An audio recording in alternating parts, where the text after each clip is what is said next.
Hello, everyone. Nice to be here. It's really excited to be here. And so today I'm going to talk about memory business units, vision and solutions that we have developed so far, and what we have in our pipeline for the next 10 years. So uh, the, I'm going to talk about three main subjects. One is DRAM, the other one is NAND flash, and finally, I'm going to talk about CXL-based solutions. So this page shows, uh, I brought this foil so that I can make some context for today's talk.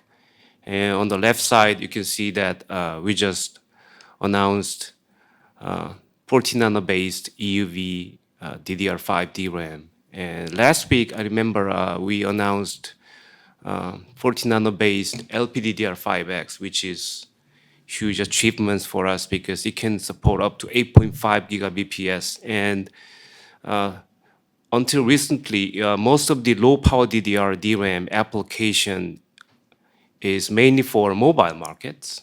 So sometimes we call this LPDDR as mobile DRAM, but we are starting to see the server industry has very keen interest in adopting low power DDR technologies because we are starting to see ARM-based CPUs and a lot of different kinds of CPUs are coming online, and they are very interested in power reduction. And we believe that this low power DDR based on 14 nanometer technology is going to be a huge hit for the next 3 or 4 years.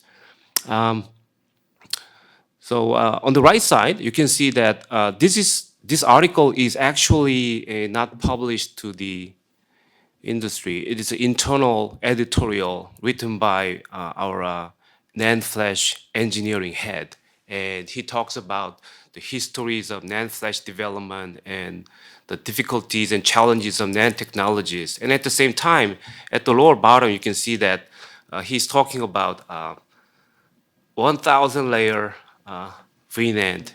He's talk about 1,000 layers, and according to back of the envelope calculation, I believe within by the end of 2030, I believe we can see 1,000 layer NAND flash, and that is amazing when you think about the current mass-produced NAND flash. I joined Samsung and I started my career as a NAND flash designer, and at the time we were talking about a layer VNAND, and now we are talking about 1,000 layers. That's amazing. The main problem with 1,000 layers is actually the capacity, capability of equipment. Based on the initial calculations, 1,000 NAND flash, one equipment can produce about 10 wafers per day. So it is not economically viable at this time. But we believe that the NAND industry will figure out the solution in the future. But talking about 1,000 layers, that's amazing. And also, it's a huge challenge for NAND flash industries, NAND flash suppliers to solve in the future. I believe we can. So I'm going to talk about a little bit about EUV. I have been talking about EUV for a long time, actually. And this year, other supplier announced the plans of adopting EUV technologies. And as you all know, our 14 nanometer DRAM has adopted 5 layers to the DRAM process using EUV technologies. Why do we need EUV? It is not just about a cost reduction. We believe that below 14 nanometer, non-EUV DRAM is not viable in terms of processing technology. So it's got to be EUV based anyway. So we have been working on this technology for the last 10 years, and we believe that the whole ecosystem for Samsung EUV production is almost ready. And we are now ramping up a 15 nanometer using 1 layer EUV and 5 layer 14 nanometer EUV. The 14 nanometer ramping up speed is pretty good. No. and it's pretty fast based on our initial assumption. And we believe that this EUV technology will enable us to introduce sub 5 nanometer DRAM technology within the next, hopefully, 10 years. And if we can achieve that, that will increase the bit density of DRAM more than 3 times. And it's going to be like then we can even be able to see 64 gigabit monolithic DRAM in the future. That will give us huge density boost for the whole industry enjoy. For example, another thing is that not just about processing capability, EUV also gives us a huge boost in terms of productivity. And how can we do that? Well, using EUV, you can basically reduce the number of steps for DRAM processing. The number of steps in the future will be reach up to 1,000 steps, but without EUV, you cannot have economically viable DRAM products. So this is essential, and productivity increase is a huge huge impetus for us to pursue this technology relentlessly. So what can you do about what can we provide to the industry with this EUV technology? Well, right now we've been able to develop 512 gigabyte DRAM module. And in the near future, I believe that we can reach up to 1 terabyte module. That's huge density.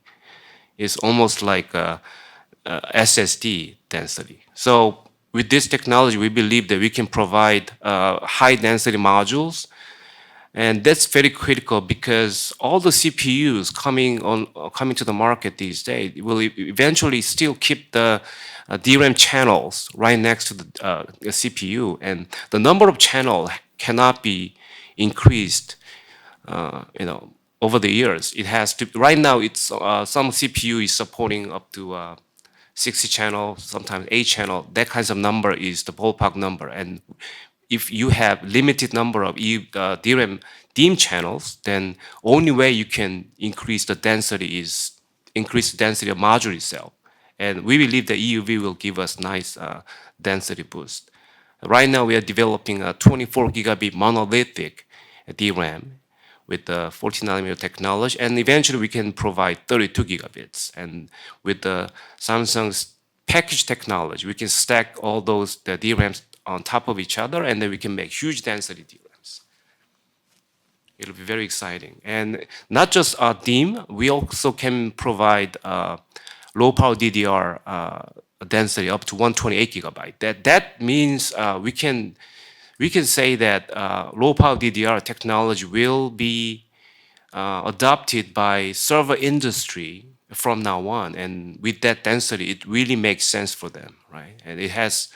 And all the CPU industry's the main concern right now is how to reduce power consumption, because power is basically translated into the energy, and also it will increase the temperature of the whole system. And without managing temperature properly, you cannot improve the performance. So power is performance. And with the LPDDR5, with that high density, we believe we can provide nice thermal profile for server application. That's why I've been talking about LPDDR5X.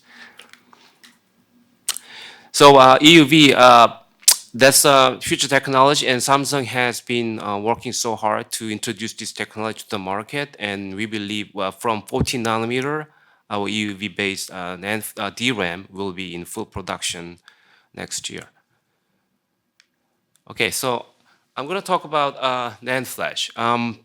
This foil is a little bit complicated, but I really have to talk about these technologies because right now we have two different NAND flash technologies. One is floating gate based. The other one is charge trap based flash. On the lower bottom, you can see that floating gate based NAND flash. One of the main suppliers of NAND flash is still producing that technologies. I think you know who. the technology itself can be described by its name, floating gate.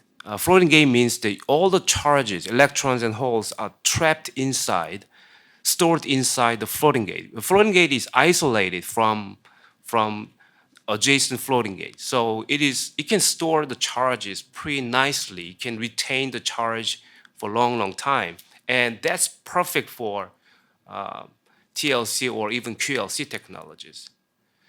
But I think most of the NAND flash in the future will be, if not now, will be based on a CTF. On the left top corner, this is CTF. When you see this is a cross section of cell technologies, and you can see that a CTF, there is small SI3 and 4. That's where we are storing charges, and the red line that is all connected together. And the charges inside those layer, that's not conducting layer, that's a dielectric layer. That's all the charges are stored locally in that red area. But because all those the charge layers are connected together, a single line, that means your charges tend to dissipate horizontally, right? So that means it's really hard to have a TLC or QLC technologies because you have to retain your charge in a very small area for a long, long time. But if your charge tends to drift away, then you may lose your data, right? So far, the main QLC technologies has been supported by these floating gate technologies because it's easy to design a QLC so that you can have nice density boost. And on the right side, then why are we doing this CTF? Why Samsung is doing CTF instead of floating gate? Because CTFs, you can squeeze the cell height very tightly. So you can squeeze more data in a single volume, in the same volume of silicon itself. So in terms of big growth, that really makes sense. It's more economical. That's one of the reasons why all the NAND flash suppliers are transitioning from floating gate to CTF. Samsung has been the pioneer of these technologies. Right? Okay, so this is the market share of QLC in the total NAND flash. Okay, in the QLC market, what is the market share of Samsung? Just 10%, very small. Compared to Samsung's more than 30% market share of NAND flash, this is pretty small actually, right? But when we talk about CTF-based QLC, Samsung's market share is 100%. That means almost all the 100% CTF-based QLC is manufactured by Samsung. And I think it has a huge implication, right? We are the pioneer of CTF-based, most economical technology-based QLC provider. Where are we selling? We are selling SATA-based SSD to the off-the-shelf market. And on the left side, you can see that on the consumer SATA SSD sales, we account for about 45%. Almost half of the SATA market for off-the-shelf is occupied by Samsung. But within that SATA, QLC accounts for about 40%. So a little bit less than 20% is occupied by Samsung CTF-based QLC. And the market response was pretty good, actually. When I checked the field failure rate, it is on par with TLC or even MLC-based SSD. That means our quality control and manufacturing capability is superior to existing technologies. And not just this, but as you can see, SATA market is shrinking right now. Everybody is trying to move from SATA market to NVMe market. Then what are we doing right now? Okay, this is enterprise SSD market. SSD market, this is enterprise like HP, Dell, or Lenovo, those kinds of things, not including data centers. In that market, our QLC SSD is 1.1% market share. We are shipping actually right now to enterprise provider with our QLC SSDs. And within that QLC sector, our market share is close to 100%. Yes. So we've been shipping this CTF-based technology, very difficult technology to have QLC capabilities because of the cell leakage issues. We've been almost sole provider of these technologies. Then why so hard? Well, I explained to you why it's so hard compared to the floating gate, but then what can we do about it? Yeah, it has to be, it has to have a software technologies. For example, ZNS QLC. This DNS it stands for zone namespace, and what it does is that it stores the data according to their property. So if you can do that, you can increase the life span of these QLC cells, and all those identical property data aggregated together, and we can apply our special formula technologies to particular data sets. By doing that, we can increase the lifespan, and reliability of QLC. And this is one of the technologies we have to develop for QLC adoption, wide adoption by industry. And right now, we are working with one of the top NAND flash SSD suppliers to define these specifications. And we believe that this cannot be done by Samsung alone. And Samsung has been expressing the value of the open innovation, and we are trying to make this QLC ecosystem not just by hardware but also for software with other suppliers. And this has been going on for some time. And I believe last week in Silicon Valley, we had a OCP Global Summit, and we talked about the ZNS technology to the server industries and the hyperscalers, and the reception was enormously warm. And we believe that we can create more software technologies to make sure that this QLC SSD is widely applied to the whole industry. So what is going to be the future of this QLC? It has been known that Samsung has been a little bit reluctant to aggressively introduce this technology. And the main reason, as you can understand, that the software is not ready and the whole ecosystem is not ready.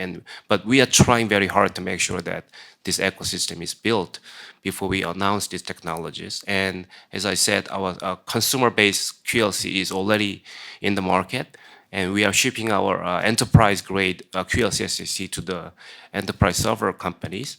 And eventually it will be introduced in the mobile space within next 3 or 4 years. And the total market size of mobile is so huge.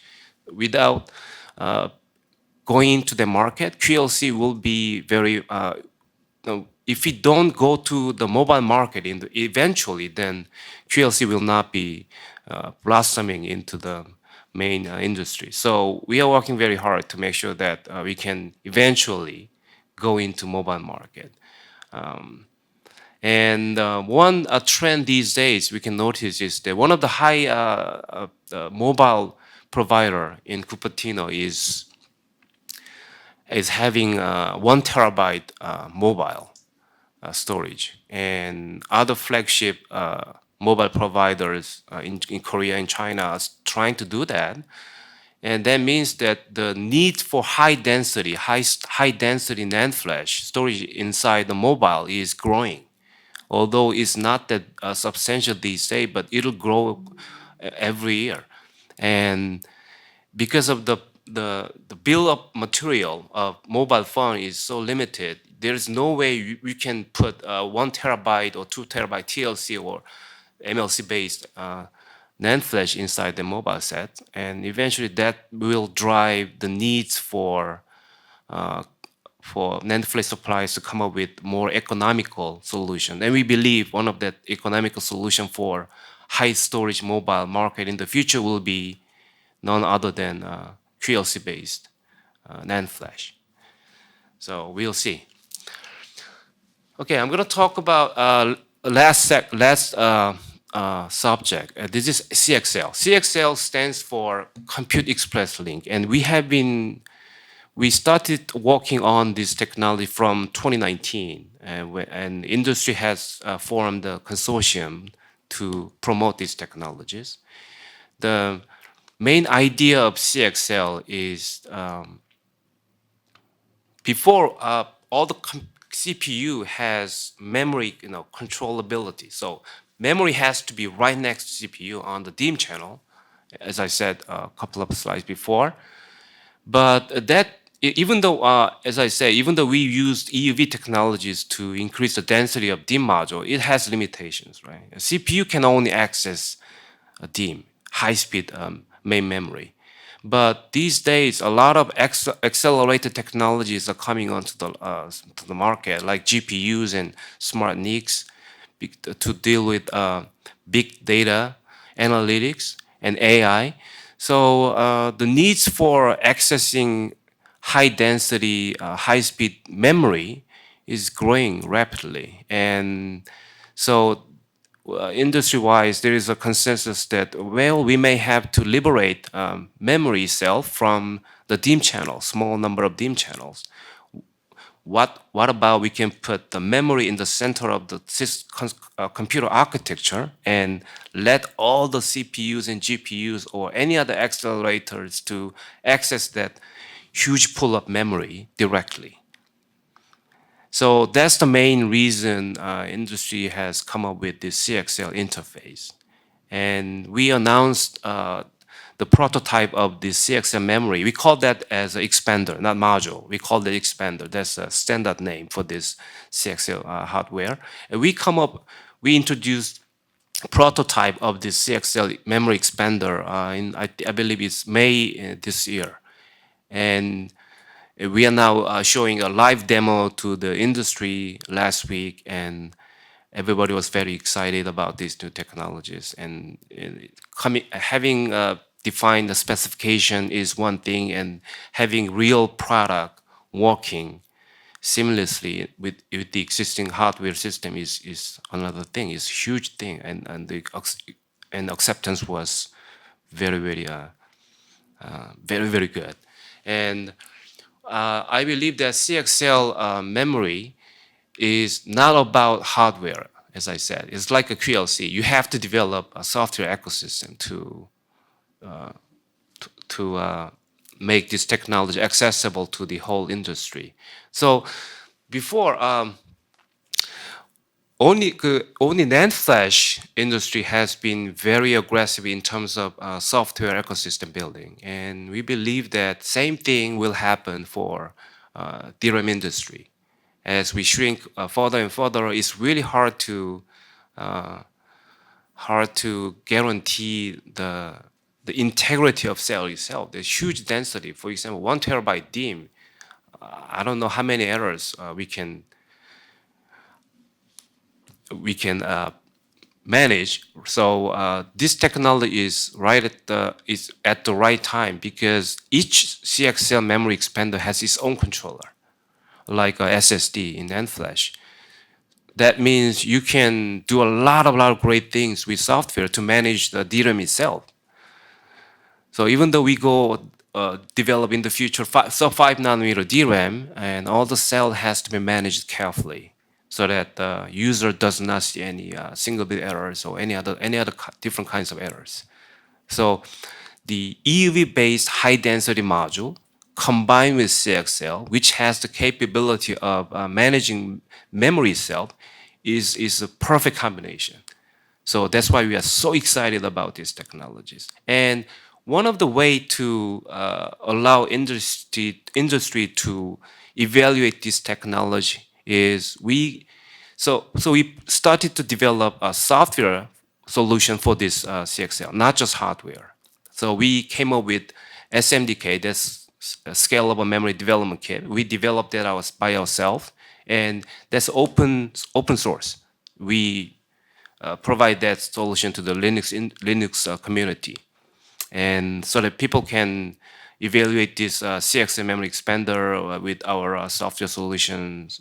And what does it do? It manages. Okay, so we have a existing DIMM channel based conventional DIMMs, and also we have this huge high density CXL based memory, and how we can manage two different kinds of memory resources. That's this software is provide. That software allows this heterogeneous memory environment to be working closely together so that we can provide more bandwidth and low power, and at the same time optimize the resources of this memory system. So this is really exciting. This is really exciting technology.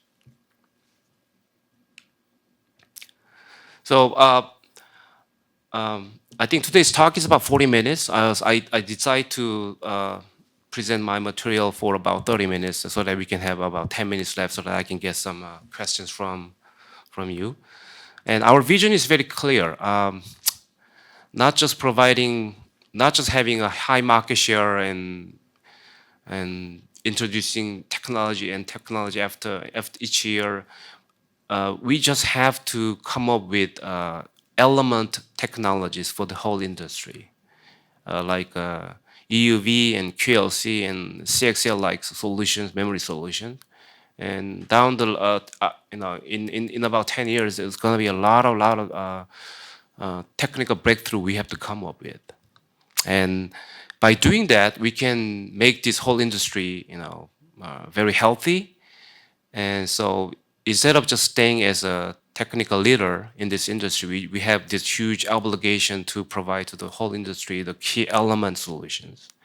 And to do that, we are very focused on a building ecosystem with the concept of open innovation. We will be more open, and we will share our knowledges and solutions with the whole community so that we can have a much more sustainable and consistent technology to the market. And everybody's talking about metaverse and VR, AR, AI, but even though memory and solution is not that fancy compared to all those new technologies, but at the bottom level, memory has to be very, very critical and solid. It has to be the groundwork for the whole industry to prosper in the future. So we feel great responsibilities and great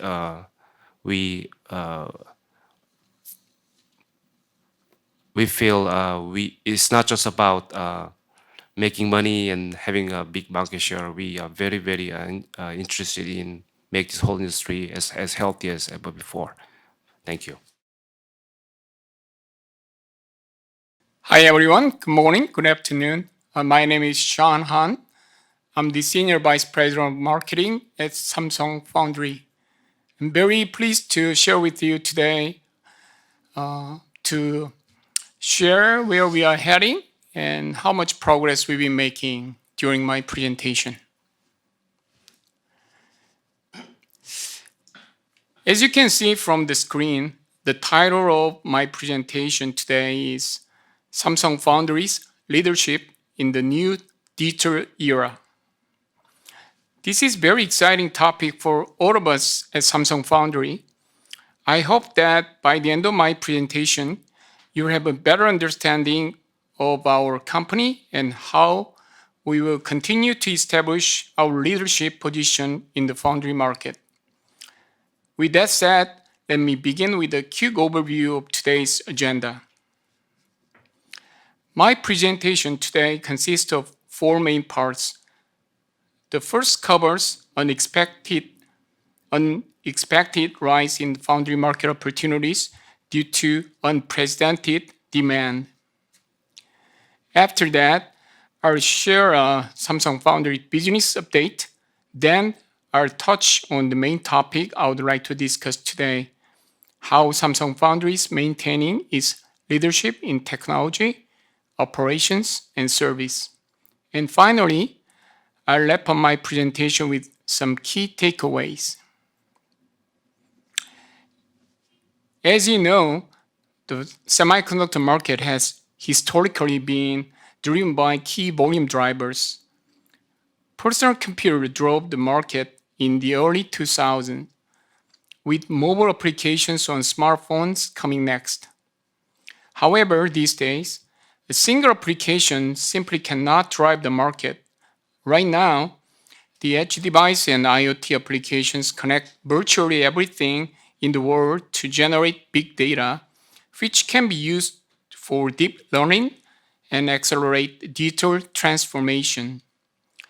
Experts predict that by 2030, every individual in the world will have approximately 15 connected devices. So you can imagine just how much data each of us will be generating. On top of that, deep learning has revived AI, and HPC facilitated by data centers is making AI an essential part of our lives. And all of these things will be accelerated thanks to high-speed 5G wireless communication technology. Here, you can see a breakdown of foundry market opportunities by applications and their respective growth rates. Firstly, mobile applications led by smartphones will continue to be the main volume driver for 5G technology. HPC is expected to have the highest growth rate with a CAGR of 17%, and IoT, specifically connected devices and automotive applications, will also show steady growth led by electric and/or autonomous cars. When we combine all of these applications, it becomes clear that foundry market opportunities in the short to mid-term are very or extremely attractive. On the right-hand side, you can see the respective growth rates of various nodes. All applications require competitive technology, and the applications I just mentioned will require advanced nodes such as FinFET and EUV-based technologies from 14 nanometer to 3 nanometer. As you may well be aware, there are not many players that can provide these advanced technologies. And of the companies that can, Samsung Foundry is a key player, especially when it comes down to 7 nano and beyond. I think this makes clear just how tremendous an opportunity this is for our company. Now, I'll move to the next item on today's agenda, Samsung Foundry business update. This slide covers some of the Samsung Foundry's key milestones.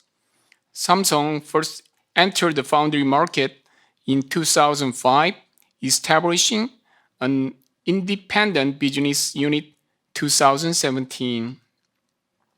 In 2019, we announced Vision 2030, our plan to become the #1 foundry in the world. In order to achieve this goal, we plan on investing approximately $150 billion into our non-memory semiconductor businesses. By 2030, we hope to become a true pure foundry player, a leader in terms of technology, operations, and service. Throughout our history, we have made several defining moments. Silicon supply is a key component of the foundry business, one that cannot be supported without manufacturing facilities and competitive technology.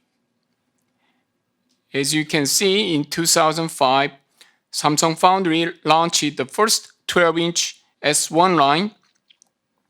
Then in 2011, with our S2 fab in Austin, Texas, we became the first in the industry to offer high-K metal gate technology. Another foundry industry first was our FinFET technology, which allowed us to make a quantum leap in terms of performance and power. After that, we achieved another world first with our adoption of EUV technologies at our 7 nano F3 line. This year, we opened our S5 line in Pyeongtaek and will be announcing a new fab in the US very soon. What you can see in this slide is an overview of our locations in our current fabs, as well as the new fabs that we plan on building in the near future. Two of our campuses, Gyeong and Hwaseong, are very close to one another, about an hour drive south of Seoul. Our Pyeongtaek fab is just about 30-minute drive south of Gyeong. As mentioned earlier, our S2 line is located in Austin, Texas, and we plan on building another fab in the US in the near future. Together, these fabs have enabled us to nearly double our capacity from 2017 to 2021, and will allow us to triple our capacity by 2026.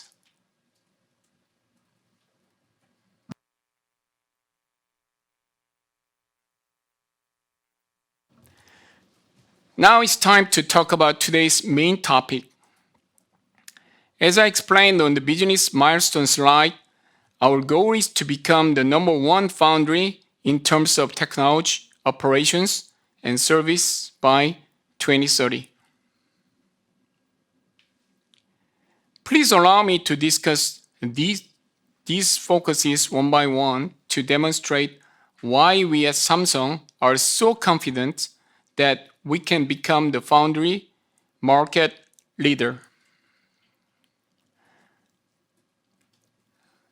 There are many technological offerings on our roadmap, including our advanced nodes which cover 14 nanometer and beyond.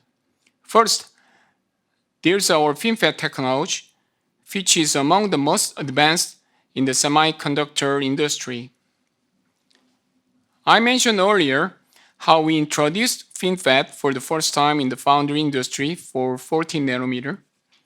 After that, we maintained our leadership through continuous innovation and evolution. Innovation in this case means making a big jump towards full node migration, while evolution means making gradual improvements to the mother technology. As you can see from the chart, after FinFET, EUV technology came, followed by the latest innovation, GAA, Gate-All-Around. And each mother technology has been gradually improved. For example, we sometimes enhance performance or power reduction, and eventually scalability. When we improve scalability, we change the number before the name of the node. As of today, 3GAE is about to go into mass production, and 2 nanometer and 17 LPV were announced last month. As shown in the roadmap, 4 LPP and 3GAE are the closest to mass production, with 3GAP following soon. Of course, all of these others are already in volume production. Now, here's a short video that can give you a better idea of what GAA is and how impressive it is as a technology. In an ever-evolving industry where growth is accelerated by the transformation of high-performance computing, AI, and 5G, the need for higher performance and lower power chips, together with increased functionality, continues to become an industry requirement and challenge. FinFET is running out of steam as the current industry solution. So for advanced nodes, Samsung Foundry developed the world's first gate-all-around technology, MBC-FET, based on nanosheet architecture. MBC-FET improves PPA scalability and offers design flexibility over FinFET. Its larger effective channel width for a given footprint, derived from vertical stacking, provides improved drivability and performance by 45%. In addition, MBC-FET offers continued power scaling over FinFET. For the first time in many generations, MBC-FET restores supply voltage scaling, which lowers the power consumption for the same performance. MBC-FET enables continued library and SRAM area scaling over FinFET, while maintaining performance through flexible nanosheet sizing and vertical stacking. Designers are no longer limited to quantized widths in FinFETs and can use tunable nanosheet sizing for increased design flexibility. MBC-FET enables 45% area scaling over FinFET, resulting in greater system functionality with lower power. MBC-FET scalability and optimal PPA provides improved experiences in this era of AI, HPC, and 5G applications. MBC-FET technology is well suited for various AI applications, such as robotics, autonomous driving, object recognition, and natural language processing. The extreme performance and throughput requirements of AI training workloads pushes the energy consumption and implies that these hyperscale data centers are continuously power limited. Scaling this power wall requires new low-power technologies without compromising performance. MBC-FET is the right solution for green data centers. Smart cities built with 5G platforms utilize GAA technology. 5G's data bandwidth allows for massive connectivity amongst billions of devices and transmission rates up to 1,000 times of 4G. 5G offers improved user experience. 5G's ultra-low latency enables autonomous driving and real-time remote surgery. MBC-FET enables the realization of 5G's true potential. Since 2000, Samsung has been leading the way in the development of 3-nano GAA process by leveraging its proprietary MBC-FET technology.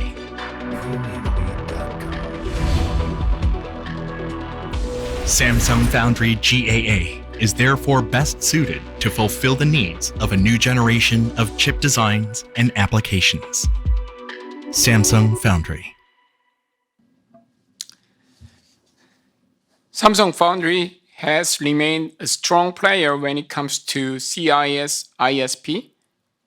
That stands for image signal processing chips and DDI applications by offering the most advanced technology in the market.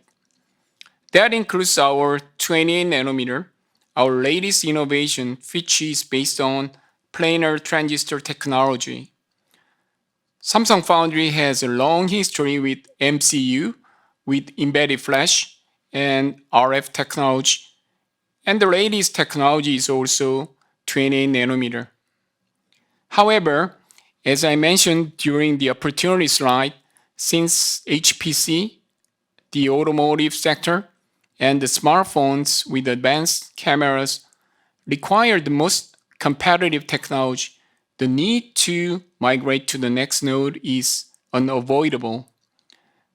The next node, in this case, being 14 nanometer FinFET technology. In anticipation of this, Samsung Foundry has already initiated the migration from RF for 4G and 5G and has been very successful in production over the last few years. Based on that experience, another migration is ongoing with 8 nanometer RF, which was the most optimized RF technology in the FinFET era. To help address price concerns for CIS, DDI, and MCU applications, we proudly announced 17LPV, a low-cost version of FinFET technology. Another important migration is embedded MVM. Since embedded flash has faced barriers with FinFET, embedded MRAM should be the best candidate to replace embedded flash. Going forward, we will integrate embedded MRAM on top of our 14nm. Based on these migrations, specialty technologies will not only benefit from FinFET intrinsic excellence, but also its maturity, which includes reduction in cost. At the Samsung Foundry Forum, we presented our ready-to-go total design platform. This is a turnkey infrastructure service that we provide to our customers to deliver our foundry technology, along with various offerings from SAFE, we call it SAFE partners, to best support our customers' product requirements. The total design platform can support all of our customers' application needs by covering HPC, AI, mobile, automotive, and IoT applications. Furthermore, we can support any type of integration technology such as 2D, 2.5D, and 3D integrations. Unlike other wafer processing foundries, Samsung has been developing heterogeneous integration technologies for quite some time. We also have proven track record of successful volume production that includes wide I/O memory, HBM series, and stacked image sensors. Based on that experience, in 2020, we developed 3D X-Cube technology that was built on 7nm and based on TSV. We also expanded to 2.5D and successfully produced iCube 2 and qualified iCube 4, which we plan to mass produce starting in 2023. Samsung Foundry has a great deal of experience with a variety of technologies, including not just 3D TSV and 2.5D, but also 2D MCM. This wide portfolio allows Samsung to cover various HPC applications, including AI inferencing, which requires technologies that are low in cost and small in size and is used to train AI. Allow me to show you another video on 2.5D and 3D packages to help you understand what I mean.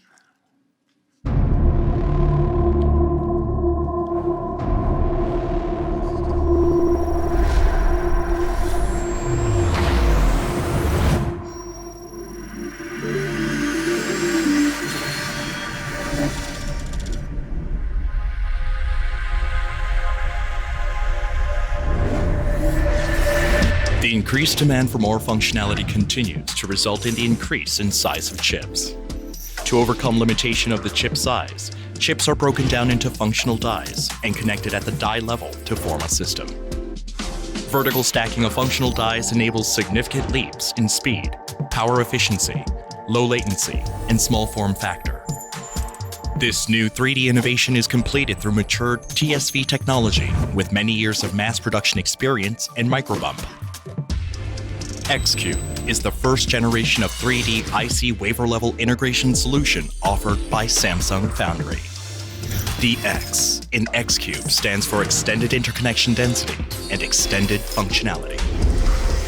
With X-Cube, system designers can enjoy greater flexibility to build custom solutions that best suit for their system requirements. Silicon demonstration of X-Cube has already been completed by stacking SRAM on a logic chip freeing up space to pack more memory into a smaller footprint. Furthermore, Samsung is providing silicon-proven design methodology and flow for advanced nodes. X-Cube will continuously be utilized for advanced applications such as mobile, AR, VR, wearable, and high-performance computing platforms. The evolution of 3D IC solution X-Cube will be the solution for beyond Moore's Law. Samsung Foundry will keep developing technologies to support our customers with unparalleled success.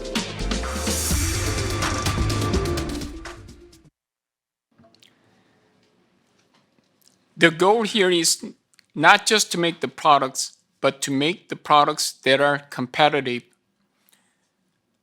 Samsung Foundry has compiled a strong ecosystem based on its leadership in terms of design package and process technology. SAFE enables collaboration between the partners and customers' ideas are optimized with DTCO, which stands for Design Technology Co-optimization, and offers benefits in terms of power, performance, and area. There's also STCO, which is short for System Technology Co-optimization, and enables the development of optimal system-level solutions. Samsung Foundry's three I's: innovation, intelligence, and integrations, open the door for even greater efficiency by combining collaboration and optimization. This means that customers' products are produced with our support for each collaboration and specific service. As stated earlier, manufacturing is the essence of the foundry business. Any technology, no matter how impressive, is useless without stable and reliable manufacturing infrastructure. Some of Samsung Foundry's greatest strengths are its global reach and diverse experience. We have accumulated a great deal of operations know-how since 2014 and ramp up our volume by a factor of 3 from 2014 to 2020. We have built a synchronized production system that allows us to share the data 24/7 with fabs in the US and Korea. And the proper exchange of engineering resources enables the synchronization of manpower. Some may worry about our manufacturing capabilities in the US. However, based on over 10 years of manufacturing know-how, we are very confident that we can enable seamless operations. Of course, it's important to remember that Samsung Foundry is not alone. We have sister organizations with which we can share our experience and expertise to maximize synergy. With 30 years of experience in high-volume manufacturing, Samsung Memory is one of the largest and most trusted DRAM and NAND manufacturers in the world. It is our great advantage to have access to Samsung Memory's high-volume production experiences, as well as its expertise in rapid troubleshooting. In addition, we are working together with hardware experts at Mechatronics R&D Center to improve equipment performance by 100% or more. Furthermore, working with the IT Center, we have employed statistical analysis to help improve productivity. The IT Center's AI experts helped us build predictive models to optimize manufacturing schedules at our factories. They also helped us use fault analysis models to improve yield. These opportunities to collaborate are unique to Samsung and we are constantly looking for ways to improve our products and solutions by working with the other Samsung experts. This is not just a leadership, but also a unique benefit. Lastly, I would like to talk about our extensive global offices and our partners' respective footprints. Our global offices and partners are equipped with state-of-the-art customer support systems to suit each region's unique business characteristics. They are continuously making progress in this area, and each of our local offices and partners located in the US, China, Europe, and Japan will provide all of our customers with unwavering support led by our dedicated regional teams. Now, I'd like to wrap up with some key takeaways. After my presentation, I hope you now have a deeper understanding of how Samsung Foundry is establishing itself as the new leader in this industry. With that, here are key takeaways. First, foundry opportunities are expanding in this new era of digital transformation. Second, Samsung Foundry continues to make aggressive investment, which includes expanding our global operations to satisfy strong market demand. Third, we are maintaining our firm leadership in the industry in terms of technology, operations, and service. And finally, we are enabling our customers to achieve faster time to market, and we are ready to grow together in the foundry market. And that concludes my presentation, and thank you very much for your attention. Good morning or afternoon, everyone. It's wonderful to see so many investors and analysts be at the conference call here today. My name is Dennis Choi. I'm the marketing VP of mobile display business at Samsung Display in Korea. Today, I prepared several video clips for your better understanding, and then it is a very great honor for me to speak in all of you at this year's Invest Forum. Let me start with giving you the overview of the key trend in the display market following the COVID-19 pandemic. If you don't mind, I would like to take your question after my presentation. Okay. Can you start it this video clip?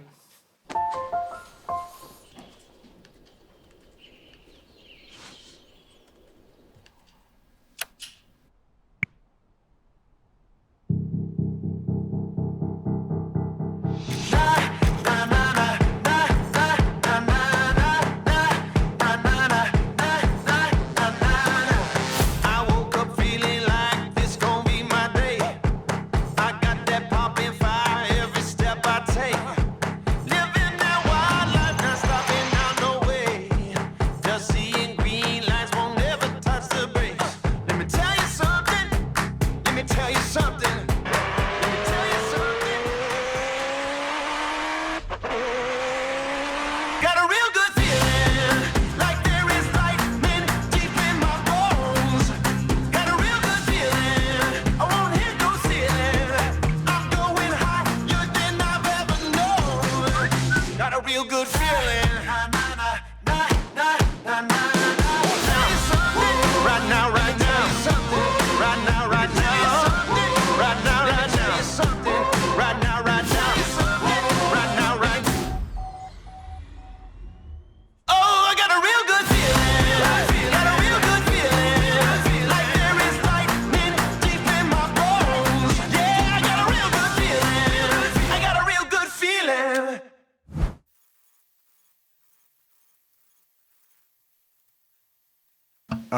Actually, this video clip was released last May at SID 2021, which is the world's largest display exhibition. It highlights the capability of the product we have been developing. As you saw the video clip, We have been working on the various foldable display for laptop, including slidable and multi-folding screens. In addition, we have also been innovating and improved our OLED technology, developing a new solution to enhance the image quality, low power consumption, and more. Most of the flagship smartphones today are equipped with OLED display and 5G connectivity. Just take a look at your own smartphone. It's most likely using OLED display, I guess. In the future, OLED itself will be rapidly penetrating into the IT area, becoming the standard display not just for smartphone, but for many other computing and electronic devices. I'll give you more details in the next slide. My presentation will today cover the three main areas. I would like to talk about the key trends in the display and IT market first, and then I will explain the current status of the Samsung display IT business, followed by the strengths and the unique selling point of our OLED technologies. I'm sure a lot of you here today have been working from home following the pandemic. According to the World Economic Forum, 95% of the global working population worked in the office before the pandemic. Since the COVID-19 outbreak, over the 40% of workers have shifted to the remote work. In the post-pandemic era, hybrid work between the home and office is expected to continue. According to the survey by Gartner, 82% of the executives working in the Silicon Valley said they plan to continue this hybrid working model after the pandemic. Many IT companies such as Google and Meta has also said they plan to have 40 to 50% of their employees work remotely. Before the pandemic, many users needed just one single PC at home or work. But now, in addition to the computer in the office, many people will need additional laptop or tablet work from home remotely. Due to this kind of change, display has become the key part of the everyday life. High-definition display is now the necessity to check the information, stay connected, and communicate with others regardless of time, space, and device. Outside of work, lifestyle change following the pandemic have also led to the increased demand for the computing devices.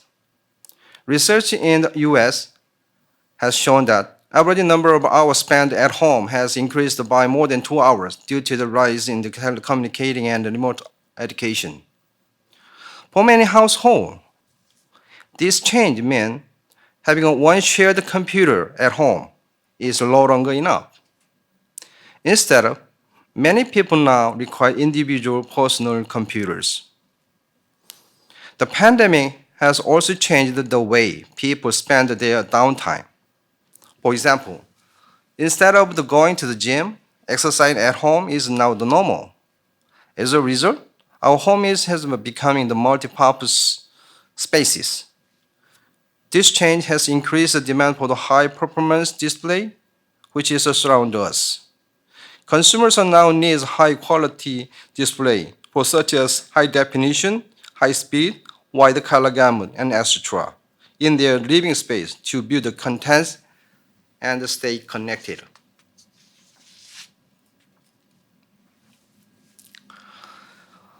With the development of cloud technology, multitasking simultaneously with different devices has become the normal.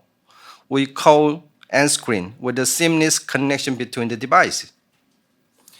In this multi-device world, consumers are increasingly looking for the high-quality display not just for their own smartphone, but also their laptop and monitors. The proportion of the laptop with the Full HD and above jumped from the 35% in 2016 to 65% in 2019. And we see this number is expected to rise up to 80% by 2026. And the B2B IT market is also changing. Instead of providing a separate work device, more companies are allowing and encouraging their employee to use their own personal device for work. This bring your own device trend is gaining the popularity and has been becoming the normal. To stay competitive, many premium laptops targeting to the B2B market are now switching from the conventional display to the OLED display. As OLED technology provides high quality viewing experience, enables the thinner device, and delivers more power efficiency. As a result, the demand for the OLED display for IT is also expected to increase further in the middle to long term.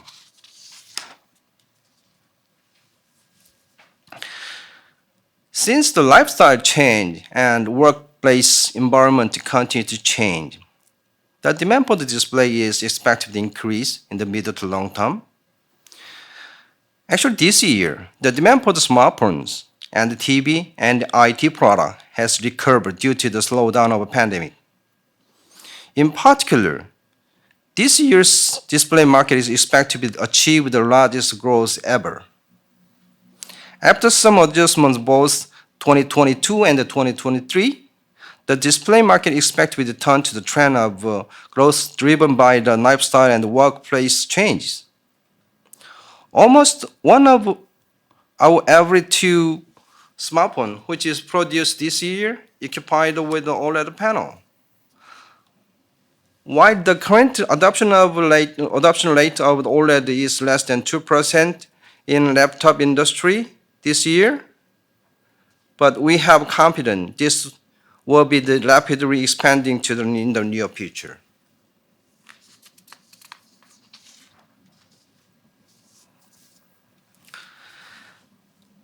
Let's look at the IT market a little bit detail. Since the start of the pandemic, the demand for the desktop has slowed down. But as I mentioned earlier, the demand for the laptop and tablet has increased significantly because of remote work and education environment. Specifically, consumers are increasingly looking for the laptop with a performance that exceeds desktop. They expect their own laptop to deliver the immersive viewing experience, portability, and the long battery life. Notebook with the OLED display will be the key to meet this growing consumer demand and needs. By 2025, we expect over 20% of premium laptops that cost $700 and higher will be equipped with the OLED display.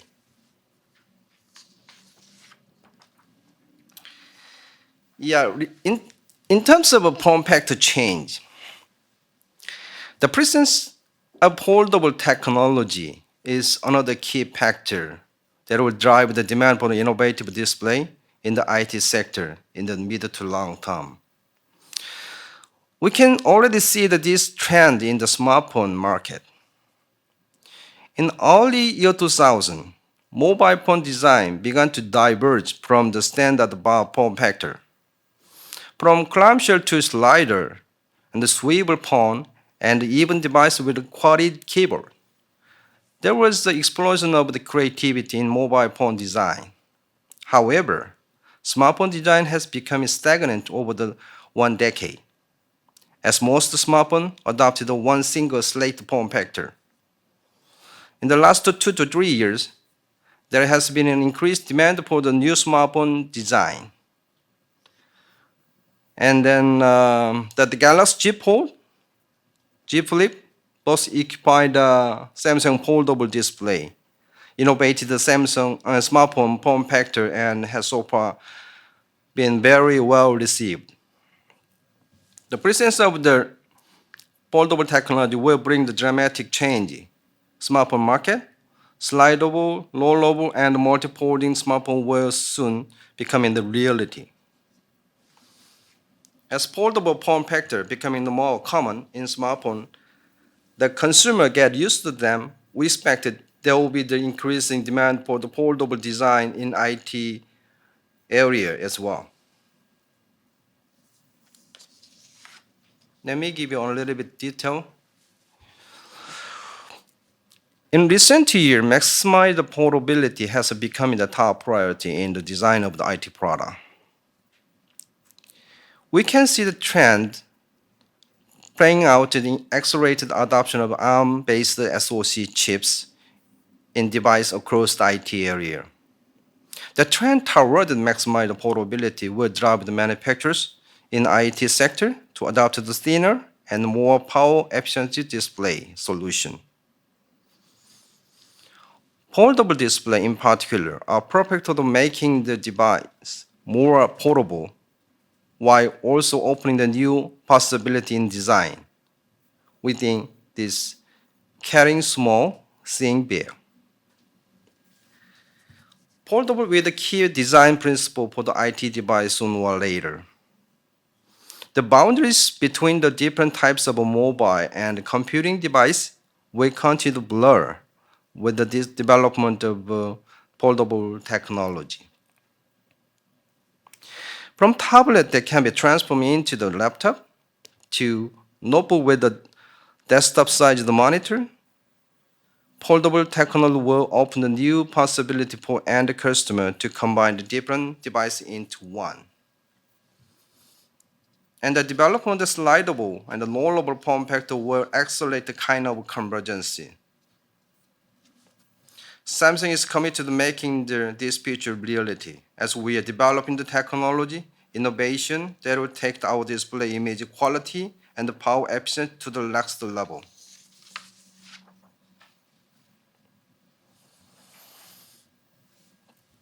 Okay, now let's move on to the topic of 5G global rollout and its impact on the display market. Actually, photo and the images became the dominant means of the communication when 3G was introduced. It's a long time ago. With the 4G introduction, we began to connecting with one another through the video as well. Finally, the 5G era, ultra-high definition content as well as VR, AR will become the major feature we communicate and connect. In the future, connectivity technology will enable the same activities as in the real world in 3D virtual space, so-called metaverse, that looks and feels exactly like the physical world. Changes in the past and the future trend tell us improvement in mobile communication technology are always accompanied by new demand for the new class of display. Currently, 300 pixel point we call the PPI. 300 PPI are now no longer sufficient to satisfy the current needs. Instead, consumers now expect their device to come with a display with 400 PPI or higher. And mobile technology continues to advance.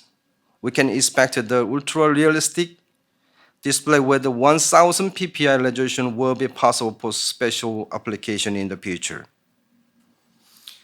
In 2025, 5G penetration rate on the smartphone is expected to reach 70%. During the same period, the proportion of the smartphone with the high-quality display such as OLED is also expected to reach almost 60%. This means the OLED display will be the standard for all smartphones except the low-cost product. Consumers who get used to high-quality display on smartphone and TV, it was also seek to buy the laptop with a high-quality display. As a result, this will lead to an increased demand for the OLED laptop. Next,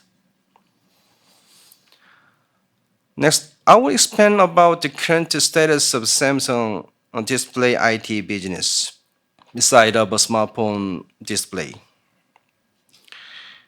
Actually, we are still in our major business is from the smartphone display, but for the better in the business portfolio, we are focusing on the diversify on the business portfolio into especially IT area.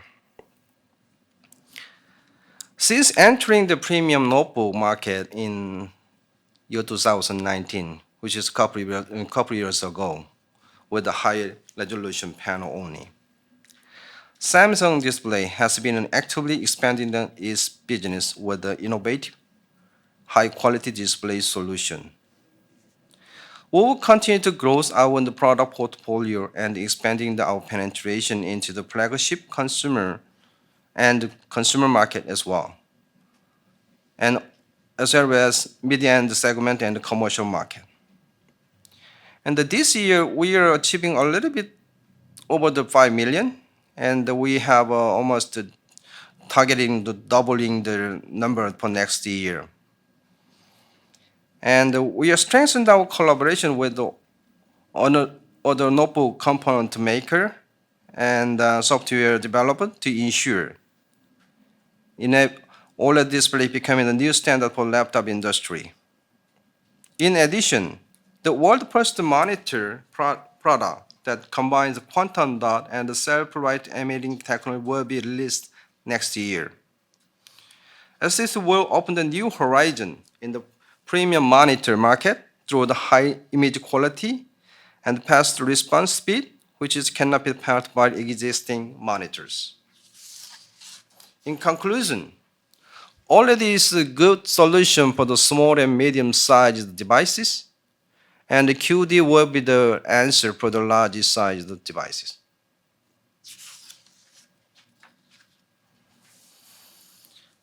Yeah, as you may know, over the 50 lineup, which is like in the 170 SKU of laptop from the major IT brand are using the OLED display nowadays. The rapid expansion of the display technology driven by the superior viewing experience SDC offers. As the transformation into smartphone market shows, the image quality and the viewing experience on OLED display cannot be matched by conventional display. The superiority of the OLED is recognized by everyone, from IT expert to the media and the consumer. This is why I believe the OLED display primed for the wide adoption in the IT area.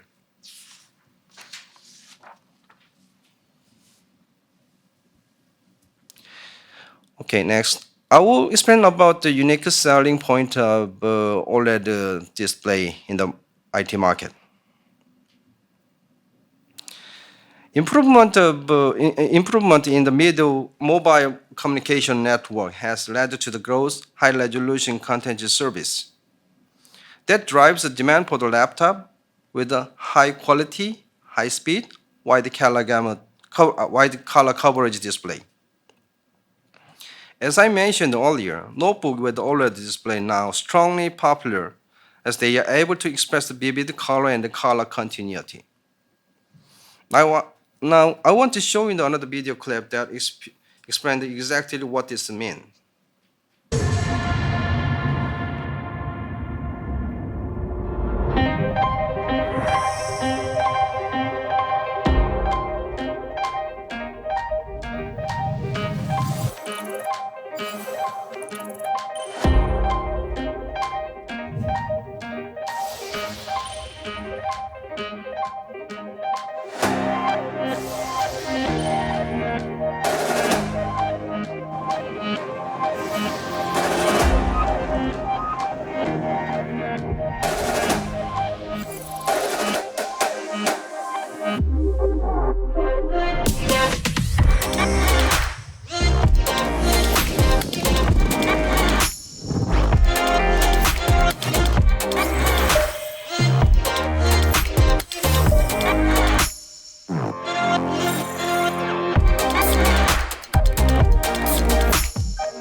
Samsung OLED display can express the wide spectrum of colors, including the true black.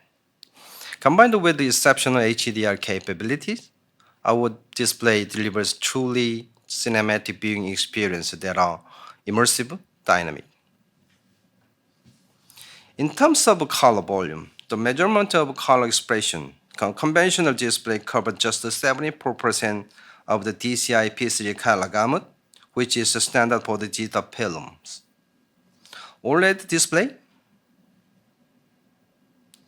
cover 120% of DCI P3 color gamut. This is one of the key reasons why notebook with the OLED display are getting popular among the consumer.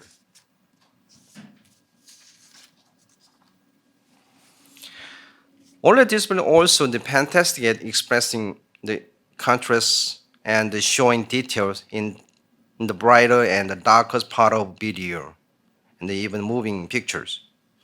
Unlike conventional display, OLED display can control individual pixels. This enables the display to express the true black and achieve a 1,000,000:1 contrast ratio for superior HDR viewing. Notably, our OLED display has received the BESA certification for their HDI capabilities.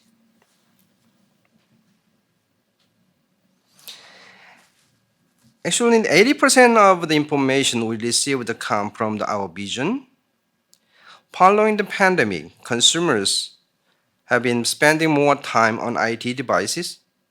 In response to the change, Samsung is developing a new technology to make the viewing experience more comfortable.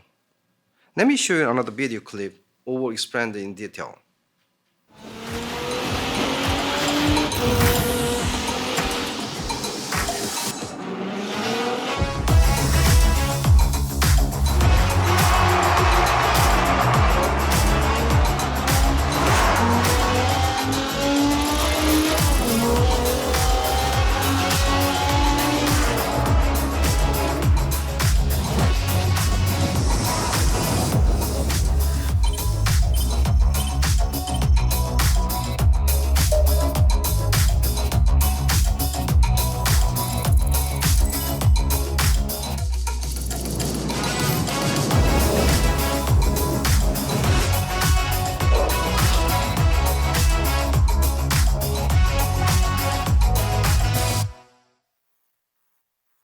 Yeah, let me talk about a little bit about our USP, what we watched just in the video clip earlier. As I mentioned in the video we just saw, we made our display more comfortable on the eyes by improving the visual smoothness and the responsiveness. But that's not all. We have also worked on another innovation to make our OLED display better for the end customer. Another big benefit from the OLED display is way less blue light exposure compared to the conventional display. Prolonged exposure to the blue light at wavelengths between the 380 and 500 nanometer can cause eye fatigue, decrease the vision, and even lead to sleep disorder. Since we are now spending more time on the IT devices, our eyes also need exposure to the more blue light. Certified by World Class Certification Institute (SGS), our OLED display reduced blue light emission to just 6.5%, which is 1/3 of amount of blue light emitted by conventional panel. We'll continue to reduce blue light emission in our display through the innovation. For the people who are looking for this best way, reduce exposure to the blue light, here's the quick tip. All you need to do, just switch on the dark mode. Microsoft Windows recently started to provide the dark mode support, so some of you may already be familiar with this feature. Conventional panel use the backlight to illuminate the pixel, which means they continue to emit the blue light even when dark mode is switched on. However, OLED display turned off individual pixels when they are not used. which drastically reduced blue light emission almost to zero level with the dark mode. Earlier, I talked about the health benefit of dark mode, but this feature is also great for making our device more energy efficient. For example, watching a YouTube video in dark mode on OLED display can reduce the power consumption by 67%.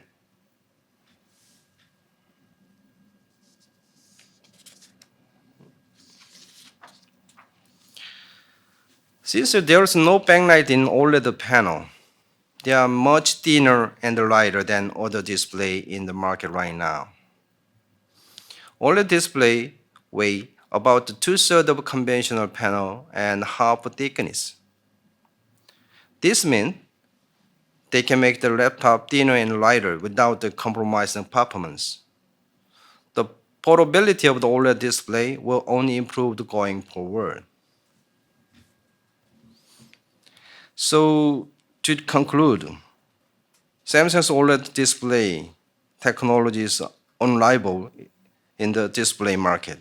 I strongly believe OLED will become widely adopted in the IT area sooner or later. I would like to wrap up my presentation with one more short video clip for your better understanding. Please enjoy.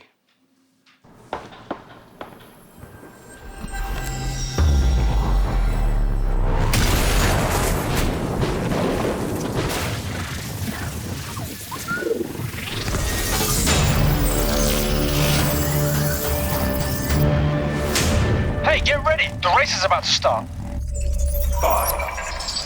Got a good feeling about this. Go!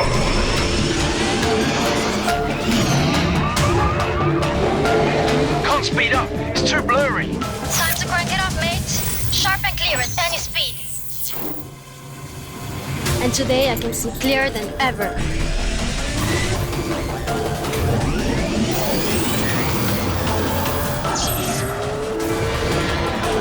Where'd he come from? It was so dark I couldn't see him.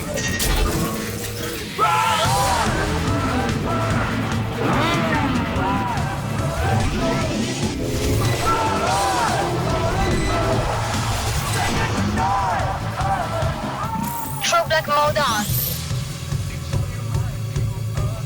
Hello there, clowns. I can even spot you in the dark. Woo! Yes! Wait, something's not right. Vivid color mode on. I can't risk missing even the slightest color differences. Got it! Right there! Whoa! Where'd she go?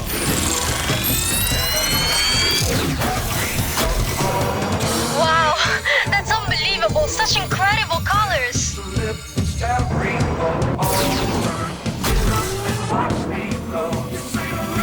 You win.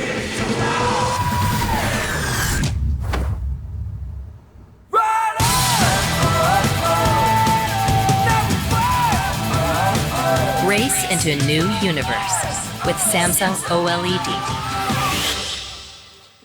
Yeah, thank you very much for your attention. Good afternoon, good evening, good morning, wherever you are. I am Patrick Chaumet. I joined Samsung 5 years ago, and I will try to give you an overview of our strategy in the mobile division. First, we see our mobile markets entering a new period of growth. I think that's very important for us, and I will signal one of the few factors for this growth. On the smartphone side, from previous year estimates, analysts from SA or IDC provide estimates now which show a growth of about $100 billion until 2025. And this is fueled by the large-scale expansion of 5G in a number of markets, and also innovation. Obviously, our foldable will expand in the next few years. On the tablet and portable computing side, we also see a revision of the forecast with a significant opportunity. Notably, the portable computing side of things is expecting to grow beyond $200 billion marks in the next few years. And tablets are expected to sustain the momentum that we saw during the pandemic. And last but not the least, wearables, buds and watches and various devices continue to entertain growth double digit, above 10% regularly. So first message from us, we are very confident about the demand in all our categories. Secondly, we are out of 2 years, very strange years, very difficult years of pandemic, and profound social and consumer behavior changes for us also mean opportunity for changing the landscape and reshaping of the market. I will briefly mention 3 major trends which are relevant to the mobile division. First of all, what I call dispersion of learning and dispersion of working. You are very familiar with it. Most of us have been working from home or still working from home for a long time. I was in the US last week, actually my first business trip since 2 years. People are slowly returning to the office, but it's fair to say that no one expects a return to the previous state. As you see, 54% of employees work from home, and that trend will continue. I don't know what the final number will be. Students in schools and universities have learned to work remotely, and the increase of online learning, you see the numbers in USA, I also believe is expected to continue. The second trend is what we call the all video era. Video is a massive phenomenon. We are seeing explosion of usage of the category. 66% of the mobile traffic today, and we expect up to 77% by 2026. Interesting behavior trends. People used to do phone calls, they now do video calls. They used to capture and post photos, they capture and post videos. Video calling is the first reason driving increase of mobile usage recently. And last and not the least, dispersion of health. During the pandemic, this trend accelerated. On the casual health and fitness, you see massive growth of health and fitness app increases, and I will talk about that later. It has great implication for us. And mid to long term, more fundamentally, growth of remote diagnostics and remote health consulting. These changes, I believe, will change the market and represent a significant opportunity for Samsung Mobile. Our competition has changed. We are coming from a world of smartphone-led, smartphone-only competition to ecosystem competition. And we have seen a redefinition of what constitutes competitiveness. It's fair to say that consumers now make choice not only on the individual device merits, but they choose to be or stay or leave one particular ecosystem. Ecosystem means a category of devices and services and usage that the customer feels most comfortable with. And therefore, we are strongly redefining and getting ready to compete in that environment. We call it the two-leg strategy, the two-leg being the device innovation, which is our DNA in Samsung, associated with experience leadership to deliver the end-to-end customer experience. I will talk about this more in the rest of the presentation. In ecosystem competition, the dynamics are changed and retention become a much bigger driver than in the past. Retention is a critical factor. As you all know, it's much easier and cheaper to retain your customer than to acquire a customer in a base management business. Some interesting numbers here. When people have a smartphone only, the retention rate on Galaxy is 60 to 70%, depending on the market. We saw that number jumping from 80 to 90% when people have 2 Galaxy devices and up to 95% and above when they have 3 Galaxy devices. So That is a key metric of our business going forward. And of course, Samsung Electronics extending to a home, digital appliance, and TV, you can see for us opportunity to cross-sell and growth across our categories in the wider Samsung Electronics business. I will talk about all of this in the rest of the presentation. We talked about the Galaxy ecosystem. We have a formidable competitor. We are building, and we've built something which is different. We are not trying to mimic any company. We have a different ecosystem, and you will see here some of the fundamental characteristics which underpin our Galaxy brand. Innovation and performance are the things that you expect and you know already from us. We've been leading innovation, the transformation to camera phones, transformation to smartphones, best-in-class display, large display, Note, S Pen, camera, design with foldable recently. You will accept, and the market accept, Samsung leadership in innovation. Performance, battery, durability, 5G, privacy and security backed up by hardware with Knox. Performance is also a part of our DNA. The other two pillars I want to talk a bit more about. We are building an open ecosystem of experiences. Experiences are simply the activities that customers entertain on all our device categories. We want to make it simple and seamless and easy across any device access point. We do that in an open manner that is distinctive in our ecosystem as opposed to a closed garden with the best-in-class partners. Our partnerships with Google and Microsoft are very publicly known and recognized by the customers in the market. Also, Spotify and Netflix, our direction is to deliver to the customer the best-in-class service experiences that they choose. And last but not the least, we are hearing from our customers, especially the younger generation, a concern for the planet and sustainability, and we want to deliver our sincere message to respond to that challenge. Some examples: we have retired plastic massively from our packaging. We expect to reach zero plastic in the packaging by 2025. We removed the charger from the smartphone boxes, and we standardized the charger across all Galaxy devices, including tablet and PC. We will start to use recyclable components in our next flagship model coming soon, and we expect to have all recyclable components by 2025.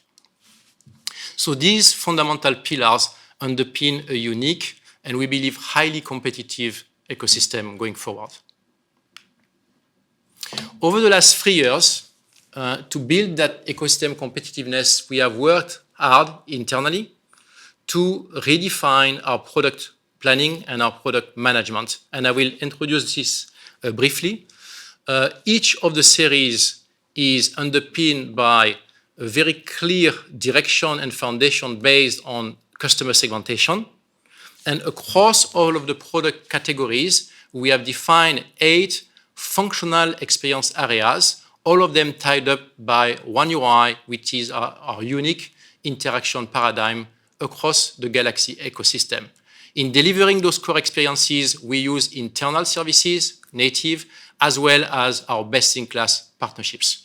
I will introduce the product categories and the experiences in the rest of this presentation. The S series is our standard of premium smartphone. S21 has been rated by many reviewers as the best smartphone of the year.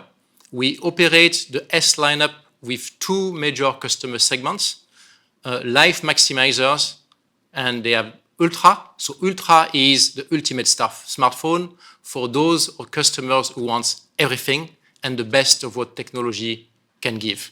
So Ultra is at the forefront of technology innovation with a productivity edge, obviously with a space zoom, 100 megapixel lens, as well as S Pen and the most advanced performance on the computing side.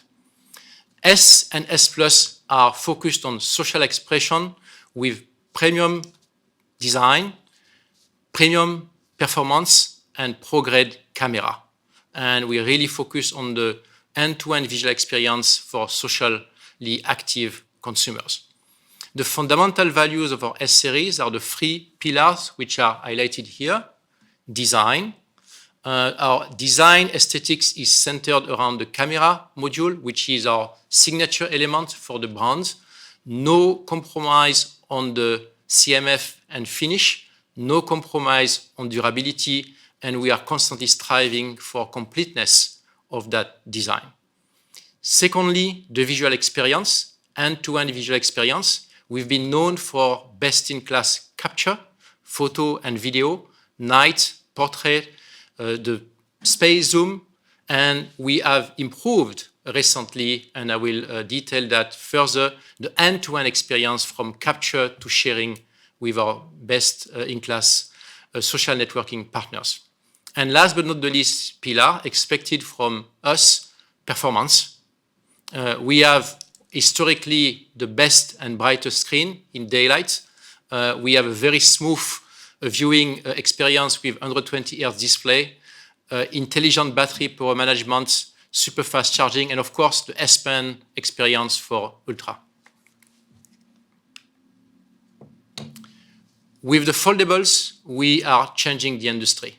The foldables are not just hardware innovation, but we are opening up a new era for the industry, defining with innovative experiences. We pursue the same two segmentation categories. The Z Fold is for the life maximizers, the productivity edge, obviously fueled by the bigger screen, and the Pen. We provide with that immersive viewing experiences as well as advanced productivity capabilities with multitasking, multi-window. Obviously, this time on our third generation, no compromise on durability, water resistance, and performance. So the Z Fold is the ultimate productivity and entertainment tool. The Z Flip is incredibly successful, not only in Korea, but worldwide, defining a new fashion and lifestyle. It's around design and self-expression and unique way to express yourself, in particular with the selfie mode and the flex mode. This time on our third generation, again, no compromise on durability and performance.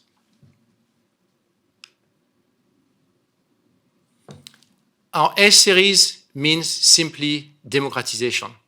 We want to bring the Galaxy experience and 5G to all on the planet. We will have a full lineup of 5G devices at all price points. We will deploy our end-to-end Galaxy experiences across the Galaxy A series, and we will support with uncompromised performance on display, camera, and battery. In addition, we will have durability with IP67 durability and superior audio with stereo speaker on S series.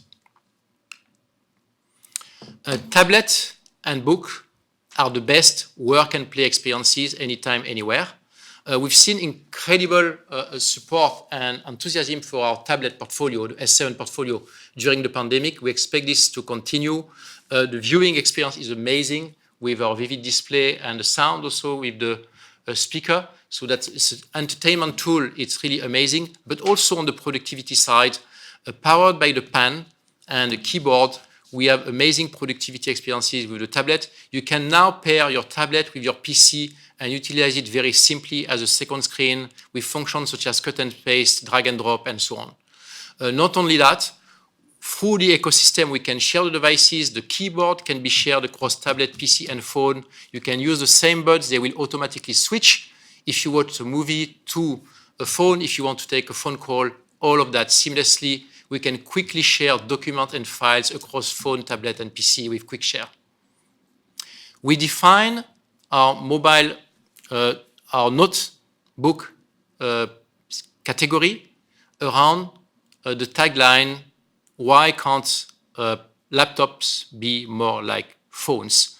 We deliver best-in-class, thin, all-day battery-long, mobile-powered notebook devices. I will mention later our partnership with Microsoft and the significance. We believe that the end-to-end computing capability within the Galaxy ecosystem is critical to our consumers.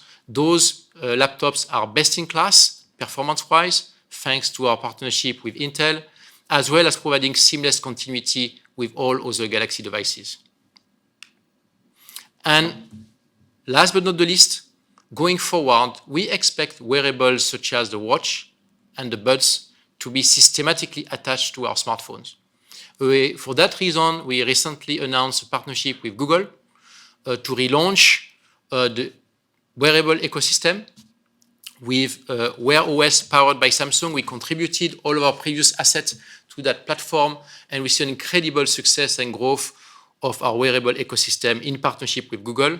We have seamless continuity of the phone and watch apps across the phone and across the watch and the smartphone. We continue to deliver the most accurate monitoring and health function, and we major on personalization and design with the Watch Studio and Watch Tool that we deliver to the platform. And last but not the least, sound with the buds, authentic and high-performance sound, design and comfortable fit, and again, seamless continuity. The buds can be used seamlessly across any Galaxy devices, be it the tablet or the smartphone. So I went through the devices category quickly. What I would like you to note there is the focus which I mentioned on this devices category is not meant to cover one device, but cover the category over the next few years. Maybe the next part is less usual to you. The second pillar of our product planning is the experience design, which we span now across device categories. And all of that is powered by One UI. One UI is a user interface paradigm which kind of ties up all of our software experiences. The three main directions of One UI are simplicity, focus on what matters. Over the last 3 years, we've taken drastic measures to clean up and reduce complexity and make the user experience seamless and continuous across devices. We also introduced optimization for all types of screens, including tablet and foldable devices with flex mode and multitasking. The second pillar is comfort. One UI 4.0 was commercially released yesterday and deployed across our S21 devices. And our customers and reviewers already appreciate the new indicators on privacy. You will see clearly if the camera or microphone is used by any app that was expected and really wanted by our customers. And comfort with things such as enhanced dark mode across most of the application. I would recommend to you, I read a lot at night, and the dark mode is really something which I find very useful. The third pillar and very distinctive of our One UI experience is personalization. We see a demand from our younger consumers or younger generation to be themselves, to choose, and things like choosing your own wallpapers to change the theme of your whole smartphones, as well as innovation on emojis. You can even actually pair the watch face of your watch with the screen of your flip, are all a part of this next generation UI.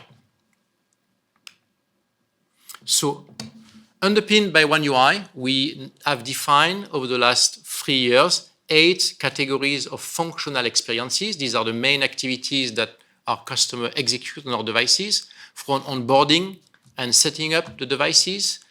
Communication, you are familiar with our partnership with Google on Google Duo, as well as Google Messages. Health and fitness, I mentioned the wearables. The visual experience, I will give some examples: productivity, lifestyle, wellness, and privacy. So you must see these categories as the end-to-end functional areas that we now product manage systematically across devices, smartphone, and others. I will take a couple of examples. Firstly, a seamless and easy onboarding is the first step that any customer takes to get into our ecosystem. There have been some resistance in the past, and we've worked really hard to make it seamless. If you would, I hope, actually switch from a Galaxy device to a Galaxy device with Smart Switch, you can test that it is really convenient. But not only that, any Android device to a Galaxy device with Smart Switch is very convenient. And I dare say a competitor device to a Galaxy Smart Switch, you can still carry all of your context and data, including WhatsApp messages now, recently announced, to your Galaxy device. We extended recently Smart Switch to tablet, but also PC to provide this simple onboarding. If you would have any Galaxy device, including the buds and the watch, they will be recognized by the smartphone and you can connect them with a simple one-click operation. And last but not the least, we extended that simplicity to the PC thanks to our strong partnership with Microsoft. We can enjoy continuity, for example, here on the slide of the notes across your phone and your PC. With the pen and the note, you can cut and paste, drag and drop across the phone and PC. We are extending that continuity also to the tablet, which can be used. I use it massively as a second screen. We talked a lot about cameras, and we've been focusing on cameras for a long time on the capture side, and it's fair to say that we have advanced technology, especially best night shot, cinematic video, and so on. Recently, we've paid more attention on the end-to-end customer journey. Not only we want to enable our customer to capture the best videos and photos in all conditions, but next action, edit, advanced edition tools with partners, AI-powered photo enhancement. You can actually remove and erase unwanted objects for your pictures, streamline and consistent editing on your phone, but also on your tablet, on other devices. We also have struck a partnership with Microsoft. OneDrive is our cloud backup solution for the photos, and you can seamlessly sync your gallery with OneDrive. Last but not the least, sharing our photos and videos uncompromised on the leading social network platforms is now very simple, and we have a very, very good partnership with Instagram, for example.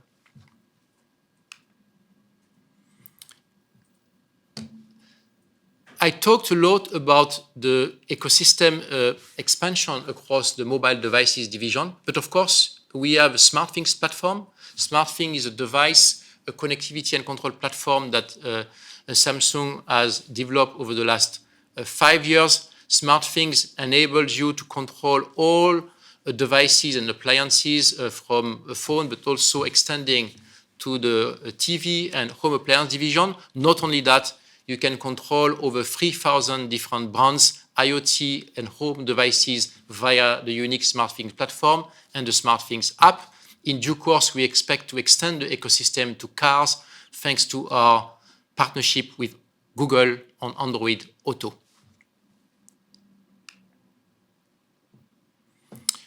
So, our Galaxy ecosystem actually is already materially making progress. I've been very encouraged by the recent launches of the Fold, the Flip, Buds, and Watch 4. You can see some of the feedback here from the market. Our innovation with the Fold is an amazing success, especially the innovation in the flex mode, multitasking, but also the personalization on the Flip, which a younger generation really, really appreciates. As I mentioned, One UI 4.0 is our fourth generation of One UI. It was released yesterday and rolling out on the S21 devices already. We have amazingly positive success and feedback from our customers and reviewers. I would encourage you to look into it yourself. And of course, on the productivity side, you can see, and I hope you can experience the benefit of the Microsoft association and seamless continuity working with the PC. It's well recognized. We still have work to do there, and we will continue to deliver the best phone to PC experience through Galaxy and Windows association. In the communication side, you will notice that usage of video has dramatically increased in the pandemic. So through our partnership with Google Duo, we saw double usage of Duo and video calls in the United States to 30%. You can compare to the competition on video. And we continue to develop and drive this experience. And lastly, recently, Interbrand again rated Samsung as number 5th brand in the world. The Galaxy brand and mobile is a significant contributor to the overall Samsung brand. a plus 20% increase in brand value overall, underpinned, among other things, by our transition to a customer-centric, customer-led planning and management. In conclusion, we believe that the next 10 years of our business are transitioning to an ecosystem competition as opposed to a smartphone-only competition.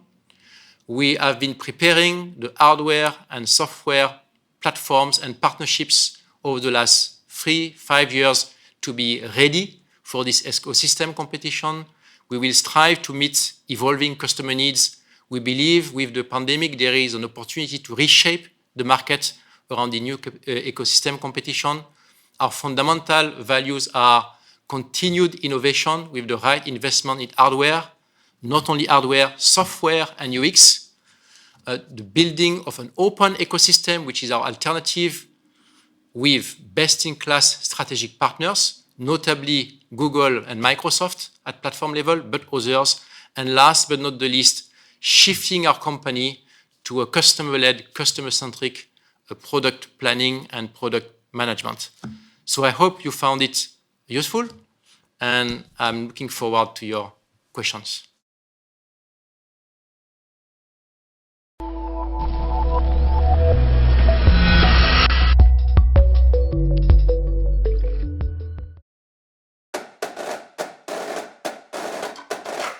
Our connected world is bringing us together in new ways. But what drives these new connections? The answer lies in 5G networks. They are hidden from sight, but they are the invisible engines of innovation. And behind these unseen engines is Samsung Networks. Introducing advanced technologies and solutions and delivering connectivity that brings people closer together, makes life easier, and enhances some of the most important aspects of life, like safety, health, and education.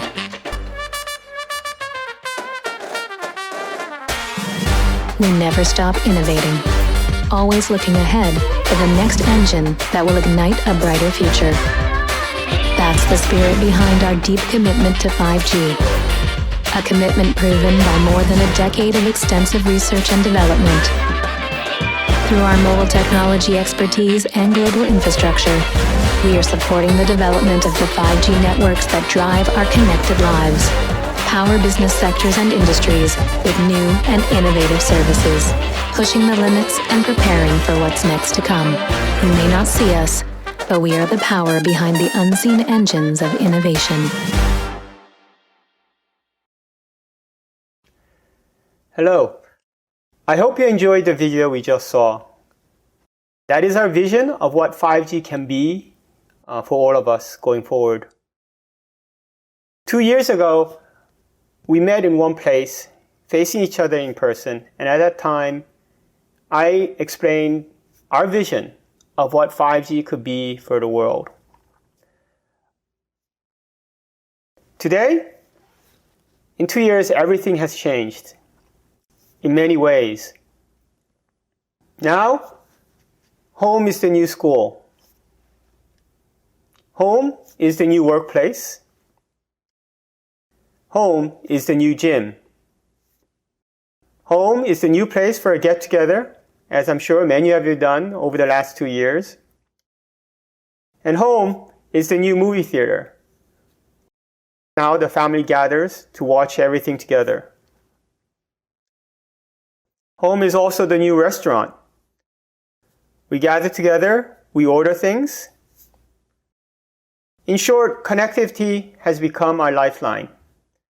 Over the past 2 years, the pandemic has shown how important connectivity is to us and how more important it will be in the future.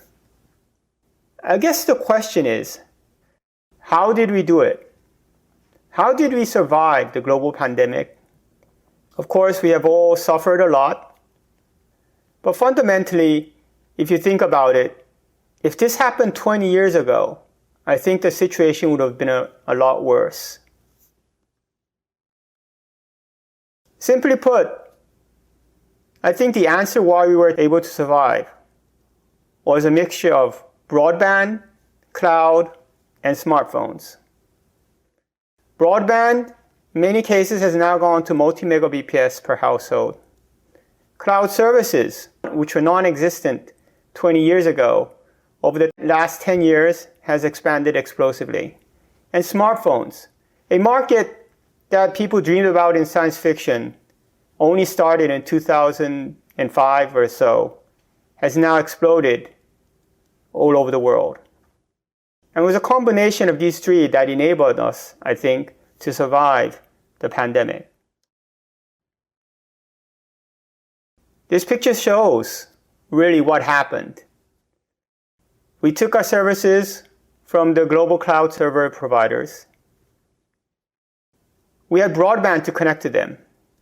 And then with our trusty smartphones and PCs, we had millions of apps to do things, to connect to services for entertainment, to order from restaurants, to have video conferences, such as we are having today.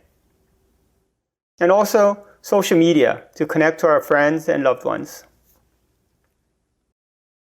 And now we're entering the post-pandemic age.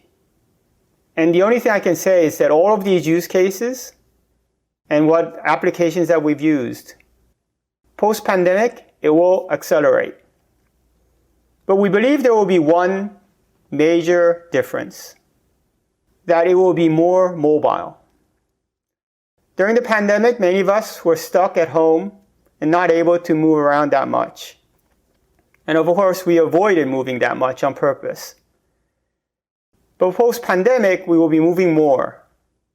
That isn't the nature of wireless and what it enables.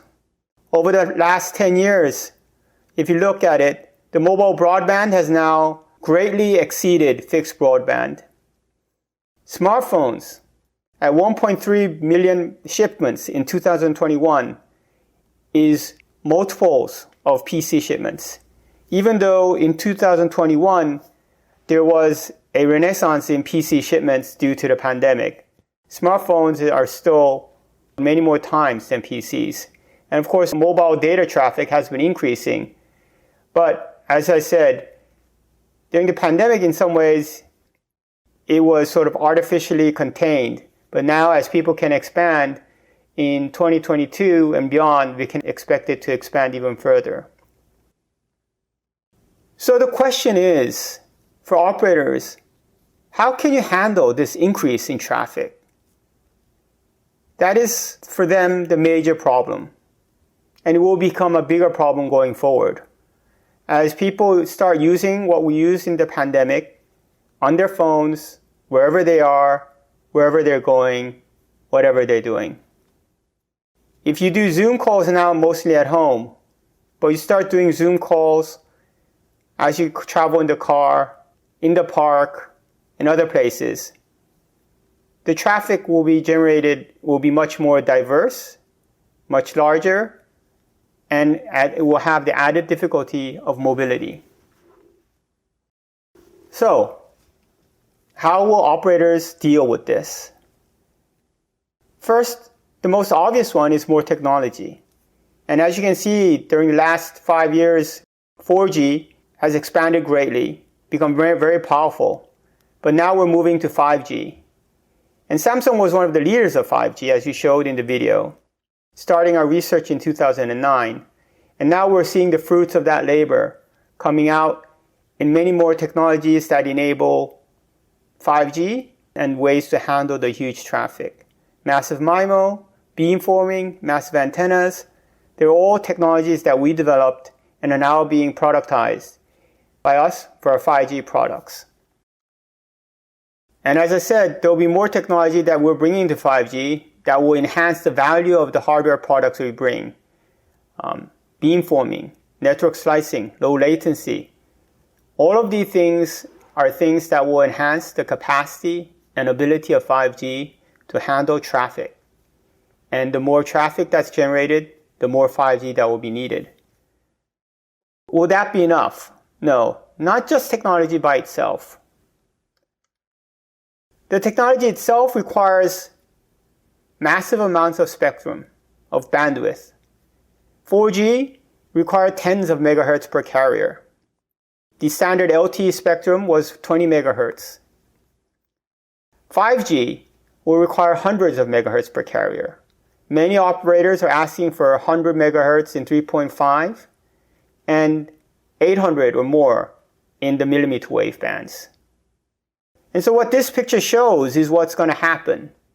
If you keep on trying to build on an old city, old site, it gets more and more cramped. At some point, you have to move to a new place, as we show here, showing a wonderful beachfront apartment complex in Korea. In the same way, spectrum is moving from the low band, sub 3 gigahertz bands, which were traditionally used for cellular capacity, the 700 megahertz to 2.1 gigahertz, for example, is now moving to mid-band, which is 3.5, 4.2, and 28 gigahertz and beyond. And beyond technology and bandwidth, one more thing that will be needed will be more sites will be needed. Before, when you had low-band spectrum, you could cover many more areas, much larger area, with one site. And so you needed less sites. But as we go up to the higher bands, the millimeter waves, the 3.5 gigahertz, the networks have to become more and more dense. And so this will be a third leg, a third prong in how to handle more traffic. So to repeat, you need more technology, which is today the transition from 4G to 5G. You need more spectrum, going from tens of megahertz to hundreds of megahertz, which means moving from the 700, 800, 1800 megahertz to the 3.5 gigahertz and the 28 gigahertz range. And third, you will need more sites to make a denser network to enable the networks of the operators to handle all of this traffic. Now, if we do all of these previous things, the biggest problem for operators is costs will increase. New technology is in many cases expensive. Buying spectrum is expensive. The recent C-band auctions in the US raised over $80 billion. Operators have spent tens of billions of dollars buying spectrum. And then building more sites is even more expensive. And then added to this, as you have more sites, more technology, more spectrum, operationally, it becomes more complex for operators to run their network. And their OPEX can increase as well. So while revenue doesn't seem to be increasing, the costs will increase significantly for operators. So how do they handle this problem? How can they manage the costs? How can they raise the revenue? That will be the central problem that all operators will be facing in the coming years. So what is the answer? How will operators answer to this problem? What do we think is the answer from a vendor perspective? I think the answer comes from something that Marc Andreessen, the famous VC, said. He said software is eating up the world.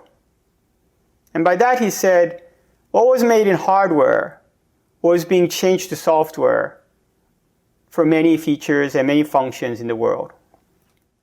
He said this around, I think, 10 years ago. For networks, this means virtualization. Virtualization is a hard word, but network techies love this word, and this is what's happening today. And so let me explain what virtualization is. In a simple way, you could say before, as you can see on the left, where I show a facsimile, telex machine, etc., different functions require different hardware.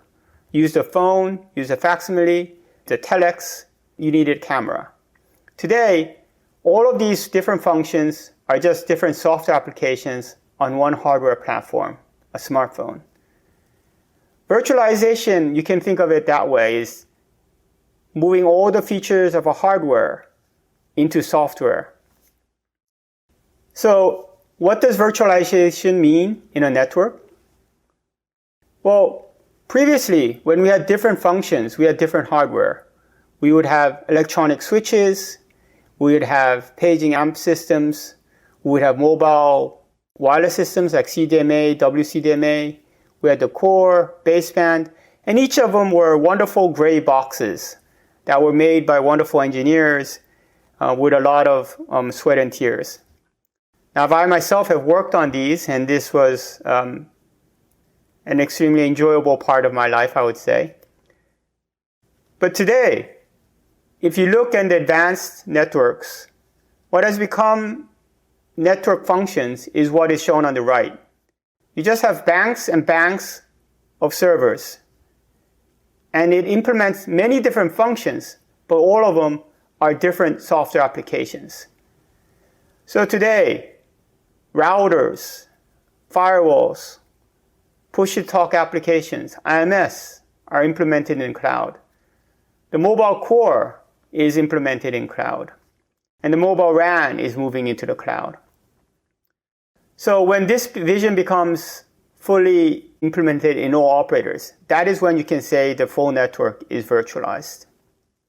Now, why am I talking about this? Because we believe that is how the mobile network will evolve. If you think about it, from 2G to 3G to 4G to 5G and beyond, in many cases you can say the cell site, the network has become simpler and simpler. In the old days when 2G first came out, you would have simple antennas at the top of the tower. And as I show here, you would have a heavy and bulky cabinet at the bottom, which would contain all the electronics, radios, controllers, etc., all together. As you went to 3G and 4G, remote radios and smaller baseband units were made. And so you could put radios on the top near the antennas, and you had basebands at the bottom for a more flexible and easily deployable architecture. As we're going to 5G, what's happening is the antenna and radios are becoming one, and the baseband unit is becoming a software application to make it a more of an agile and scalable network. So as you can see, the trend going from 2G to 3G, 4G to 5G, in some ways is more disaggregation, more flexibility. And I'll be talking about it more in a bit. Basically, this is going to a virtualized RAN. So what is a virtualized RAN? Well, as I said before, it is implementing what was at the base station in software on top of generic servers. And what it aims to do is to bring telco quality and cloud agility together into one box. So by telco quality, I'm saying for operators, they need to, even if they move to a new implementation of their RAN, it has to be reliable and resilient. It has to be high performance, proven in the field, and robust and resilient solutions need to be there. At the same time, they want cloud agility, scalable and flexible for new service adoption. And this is what they want in the future. And this is something that everyone is talking about today, virtualized RAN. But this is what we are delivering today. And it's not in the future, but it is today. If we deliver that so that they can handle the OpEx and the cost, what about increasing revenue? Well, if you think back, how did the mobile network evolution occur? And how did operators increase their revenue? Two things. They added more features so you can do more things. And they added more users. And between those two things, as it became more useful and more users were there, revenue was generated. So if you look here, for example, you can see on the chart that the revenue increased from around $356 billion worldwide for mobile operators to more than $1 trillion in 2020. But at the same time, the user subscriptions increased from maybe 700 million to 9 billion subscriptions. And at the same time, the features, the capabilities of phones has increased dramatically. Starting from simple phones that can do text, to things that can do internet browsing, and to things that can do much more today.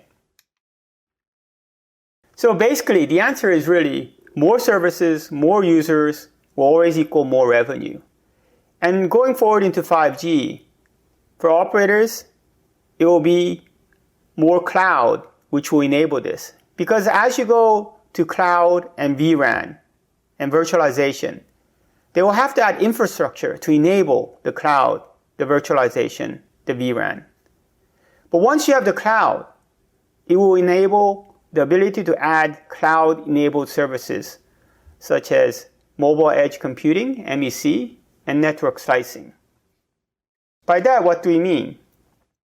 Well, mobile edge computing enables real-time services by gathering data and compute power closer to the users. So you can do things such as video analytics and AI-powered facial recognition, cloud game streaming, drone applications, etc. Another one is how do you enhance the service that the operator networks can give so that it can offer more services? Well, one was today there's a smartphone and that does offer a lot of services. But for a mobile network operator, it is really only a consumer product. They only have consumers to sell it to. So how can they expand their market? It's a technology called network slicing. And with network slicing, you're able to cut up multiple virtual networks from a single operator network.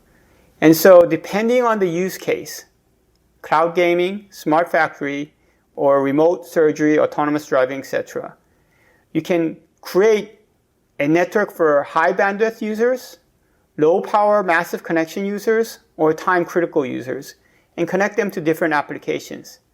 Effectively, you're taking one network and slicing it up into multiple networks for multiple users. And this will generate multiple revenue streams. And vRAN is a key enabler for network slicing. As you said, all of these technologies will require cloud services and cloud technology. And vRAN is the way the cloud is introduced into a mobile network. So how to control TCO and increase revenue? The answer, we think, is vRAN and the cloud.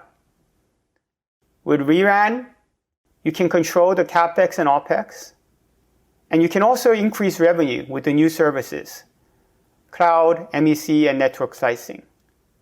And that is why Samsung today is placing a big bet on vRAN. 2 years ago, I talked about 5G. We're now going to do vRAN as the other pillar for our growth. Two transitions are going on today, 5G and virtualization. Two opportunities, 5G and virtualization for Samsung. So we will be riding the wave of 5G and virtualization to the next stage of our growth. I talked about this last year, 2 years ago, how we had gone from 2009 5G research to FAA to commercial trials and now commercial launch in 2018 and 19. And now we're going to virtualize RAN with massive MIMO in 2020. This has all been based on the fact that we have strong leadership in the standards and patent bodies. And this is based all on our intellectual property and our ability to devote massive amounts of R&D resources. And we've already deployed over 4 million 5G-ready radios globally. And we're delivering advanced capabilities and performance to customers. And what's behind our growth? Really, as I said before, it's three things: chips, hardware, and software. Samsung has traditionally always been strong in chips and hardware, but software is also an area where we're now putting a lot of focus. So first of all, chips and hardware. What are we doing there to grow our business. Our view of the network is very simple. We first looked at what cannot be virtualized. If we believe virtualization is the trend for networks, the one thing that still will never be virtualized, will never be written as just pure software, will be the physical antennas and radios at the end. So as I show here, in 5G and beyond, we believe no matter how much you minimize hardware, the radio and the antennas at the end will always be there, and they are going to be the ones that will be needed to be optimized. And the way you optimize them is with chips. The key is chips. How can you make them smaller, more powerful, will enable you to create better radios and better antennas going forward. And so at the heart of our 5G solutions is the chipset. And Samsung, being a chip company, has always been strong in semiconductors. But with networks, recently with the 5G evolution, we're putting even more emphasis on chips for higher bandwidth, cutting-edge technology, increased power efficiency, and product size reduction.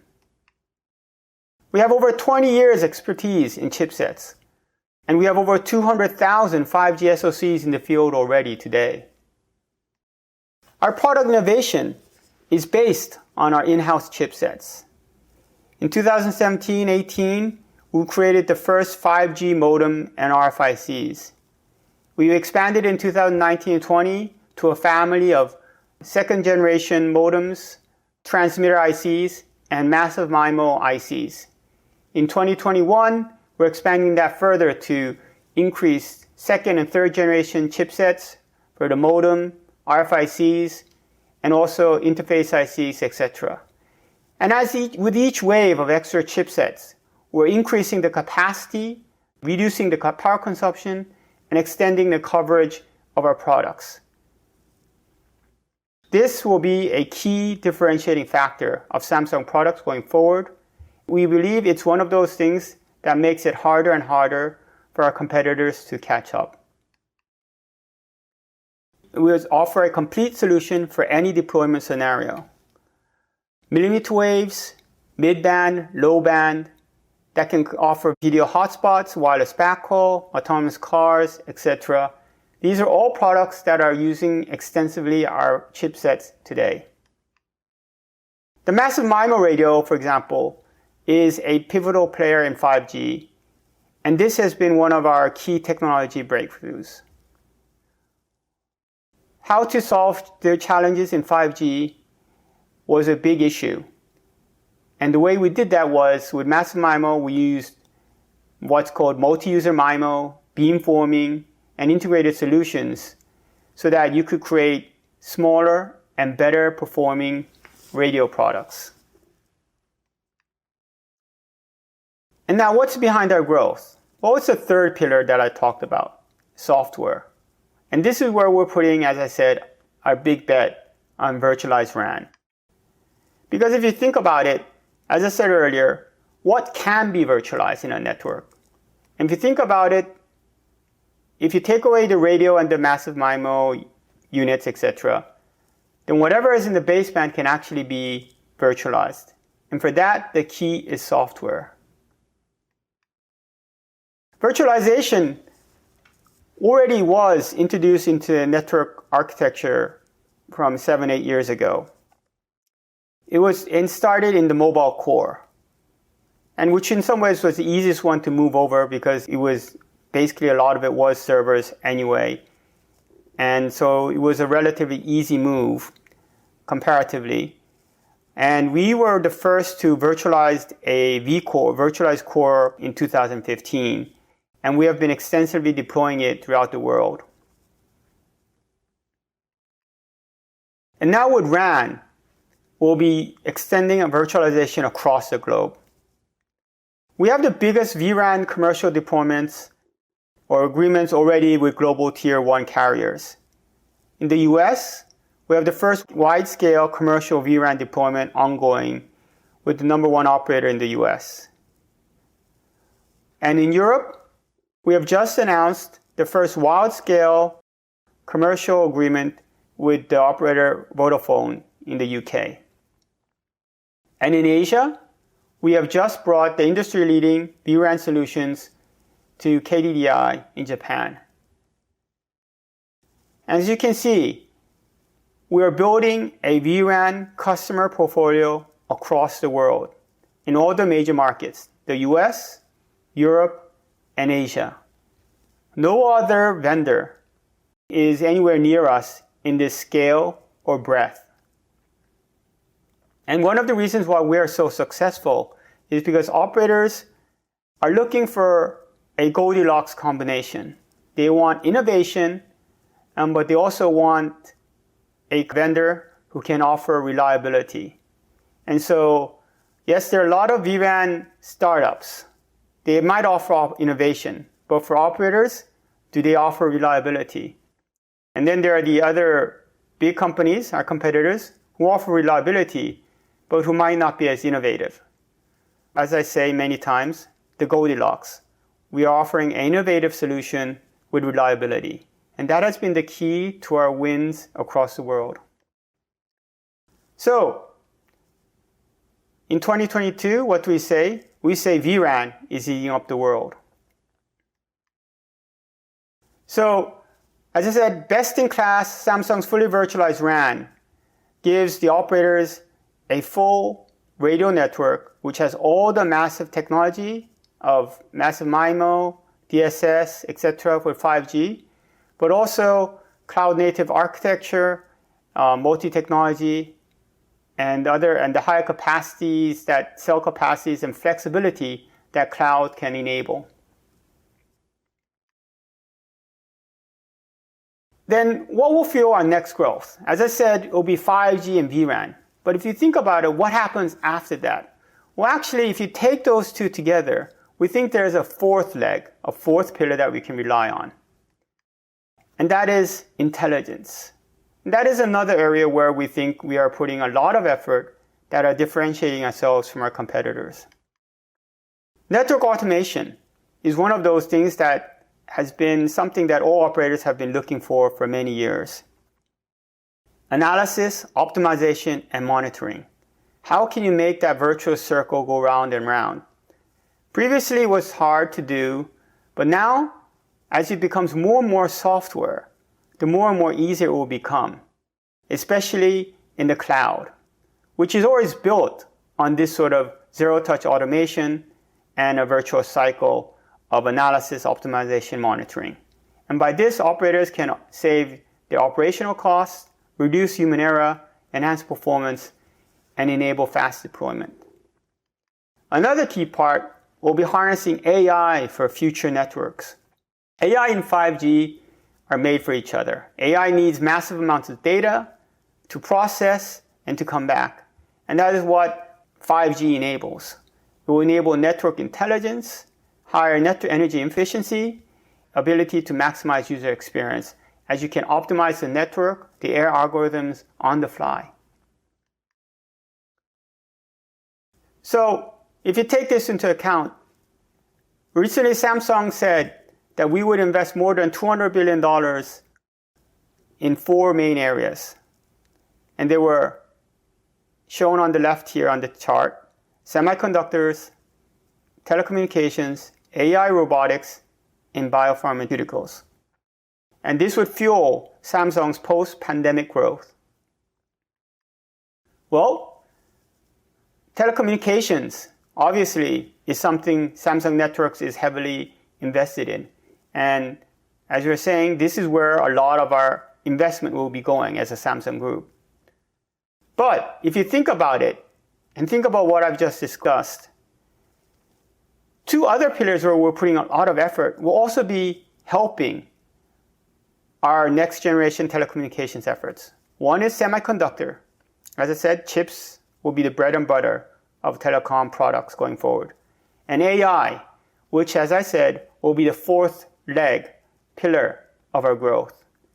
And so, in many ways, this $200 billion investment will be fueling, we believe, the next generation telecom growth at Samsung Networks. So Samsung Networks, as we're saying, will take another leap forward with 5G and beyond, based on our in-house chipsets, innovative products, industry-leading software, and the network intelligence capabilities we will bring. Thank you.